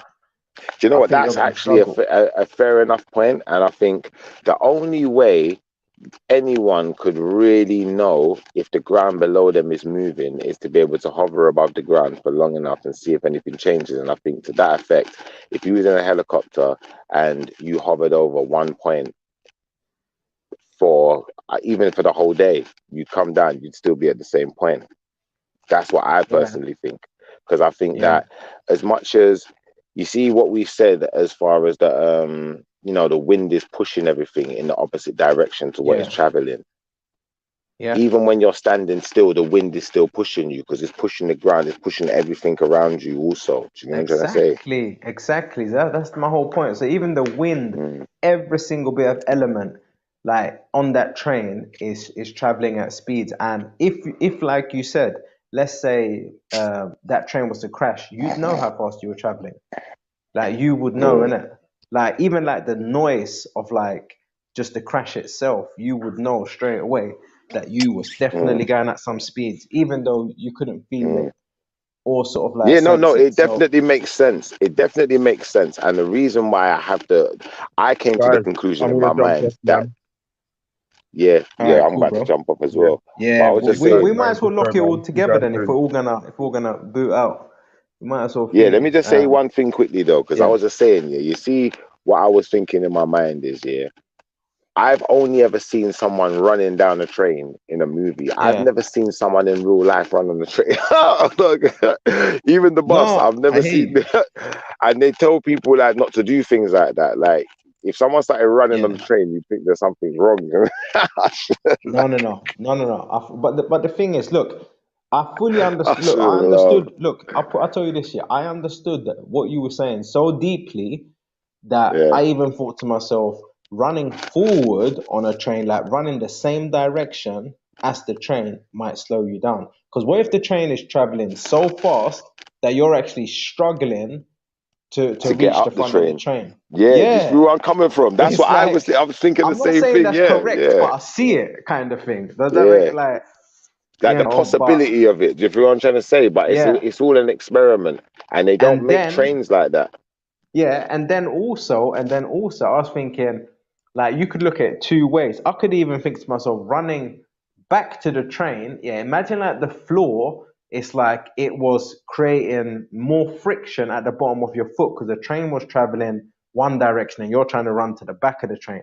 There's like more friction. It's like your feet were almost being hit on the bottom of the train. It's like I'm thinking, I know these things are not realistic and it's not really how things work, but as a thought experiment, it kind of makes sense in my head for a hot minute. So I don't know, man. It's a weird one. But I think it's very important to just get back into our senses and try work things out without needing to be told exactly what things are. Like, because you don't know if these people are lying to us. We don't know anything. Let's just bear Yeah, that in what we mind, innit? need, yeah, what we need to test that theory, yeah, we need some type of anti-gravity device, like like a tennis ball that can just float on its Do you own. know something? I'm gonna tell you something. Do you Like know? that. It's funny. It's funny you said gravity. Yeah. Do you know that gravity is so powerful that gravity actually controls time? Did you know that? Gravity is actually able to bend space-time. Like, so basically, gravity in itself is not just like this. Nah, man, gravity is a magical, mystical thing that no one understands. Do you understand? It's like no one understands. Speaking of gravity, you've got Jupiter basically acting like our big brother out there in the universe. If Jupiter wasn't there with his massive gravitational pull, like they say that it would be like a shower of shit coming towards Earth. But anyway, that's going on a tangent. But yeah, mad like Mm. gravity, just bear this in mind, can bend space time. So gravity supersedes time. And light obviously gets caught up in that as well. Light. So, have you ever done stone, scissors, paper, whatever that game's called? You know that game? Yeah. It's a bit like gravity controls time, yeah, but light does not have to follow the rules of time. Does that make sense? So light has no concept of time whatsoever. Yeah. If whenever you see light, that's when it was born. It was born when you see it. All right, do Yeah, you know what I'm I'm gonna going. do? I'm going mad now, innit? I'm going Yeah, mad now, on innit? that Look, one. we're gonna do I'm this. gonna leave that one where it lies, We're, and I'm gonna yeah, say, we're do you know gonna do what? We this. can do a show on that. We need to do a show. Like we need. That's what I was gonna say to you lot as Yeah, well, especially with the group. What we need to do with the group, we gotta kind of be a bit streamlined with the messages we're putting in. yeah. Like out to Natty, I know you like to put videos and stuff, but maybe we need to lay off some of the videos unless it's a subject. If the video's a subject, then tell us what it is we're looking at and why that's the subject you want to talk about, so that we can bring it to the floor and start having Yeah, more shows, because we need more shows. But I think this was good enough, man. And yeah. yeah, we just gotta It's be like more on the it, man. warm up. It was like the warm up of the thingy. Um, like the what can I call it? The warm up to the ones coming, if that makes sense. Yeah, But look, you see, thingy. I am literally. I know we're gonna lock it up. Like I know that, innit? But literally, what I was gonna say to you, like, just to not confuse anyone who wants to listen back to this after or whatever. Basically, what it is now, yeah, like in a very simple way, gravity can bend space time, yeah, which means gravity can change our concept of time and how time is received. So depending on like the gravitational pull, it will change time. That's why if you ever watch that film, I forgot the name of the film. What was it called? They go to a certain planet and people on Earth are aging at whatever rate they're aging at, and they're aging at a totally different rate. Yeah, that's all Yeah. because of space time, and that's to do with gravity. Yeah, and like I said to you, light, it's not bound by time. So whenever you see a We're gonna. light, it's also it's. I'm just gonna say this. I'm just gonna say this. It's also Go. when the light was born, because time can never actually catch up with photons. So I'll leave it. I'll leave Cool. it there in it, but Yeah, we'll I do think this. you see that whole time thing, I find it interesting. I just think Yeah, the only, like, you see that even like when people talk about space, it's like yeah. it's not something you can demonstrate to me. Do you feel where I'm coming from? You could tell me about it, you could We live explain on it to me, Earth but though. you can't. All right, so you can't demonstrate space to me, but I think this space time thing, and time being controlled by gravity and XYZ, I think I don't understand gravity enough, so I think you'd have to really get into gravity with me before we can accept anything to do with gravity controlling anything, for me to then really take it into do you know Okay, like I'll where tell I'm you what going we with do. this? I'll tell you what we do. We'll make We'll do something, that and one we there. can also add to it because I think it's kind of Yeah, tied to it. We can add to it the calendars because I know you're a yeah. religious man, and I can give you a few things because like most of the calendars, I think the normal calendar that we use now was made by monks, isn't it? Like most of the Okay. calendars were actually made by like priests or something like that. It's always been done like that. Like no scientist ever Mm. made no calendar. So we No, do you know can, what? and I Don't can save explain it, to save you. it, save it. No, Yeah, I was save gonna it. Do you say know why? we Do you know will. why save it though? Yeah. Because I got to really jump off. Like, I really got to jump off All right, in because a bit. All it's right, big getting up a bit yourself, late man. as well. But All right. flipping, obviously, make sure like put it in the group and like Yeah, share some information as well. So then, obviously, before we come back to do the show on it, yeah, we've got something to talk about. Like, and anyone who doesn't know about it, they can at least know where to start researching, if that makes sense. yeah. Absolutely. All Yeah. right. Cool. Big up All yourself, right, man. cuz. All right. Bless Cool. Shams. Done now. Cool. Done Cool. now. Bless.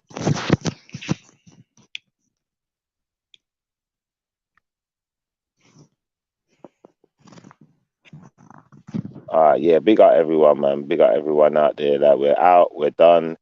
Yeah, it was a nice little show. Catch us on the Thursday. Yeah.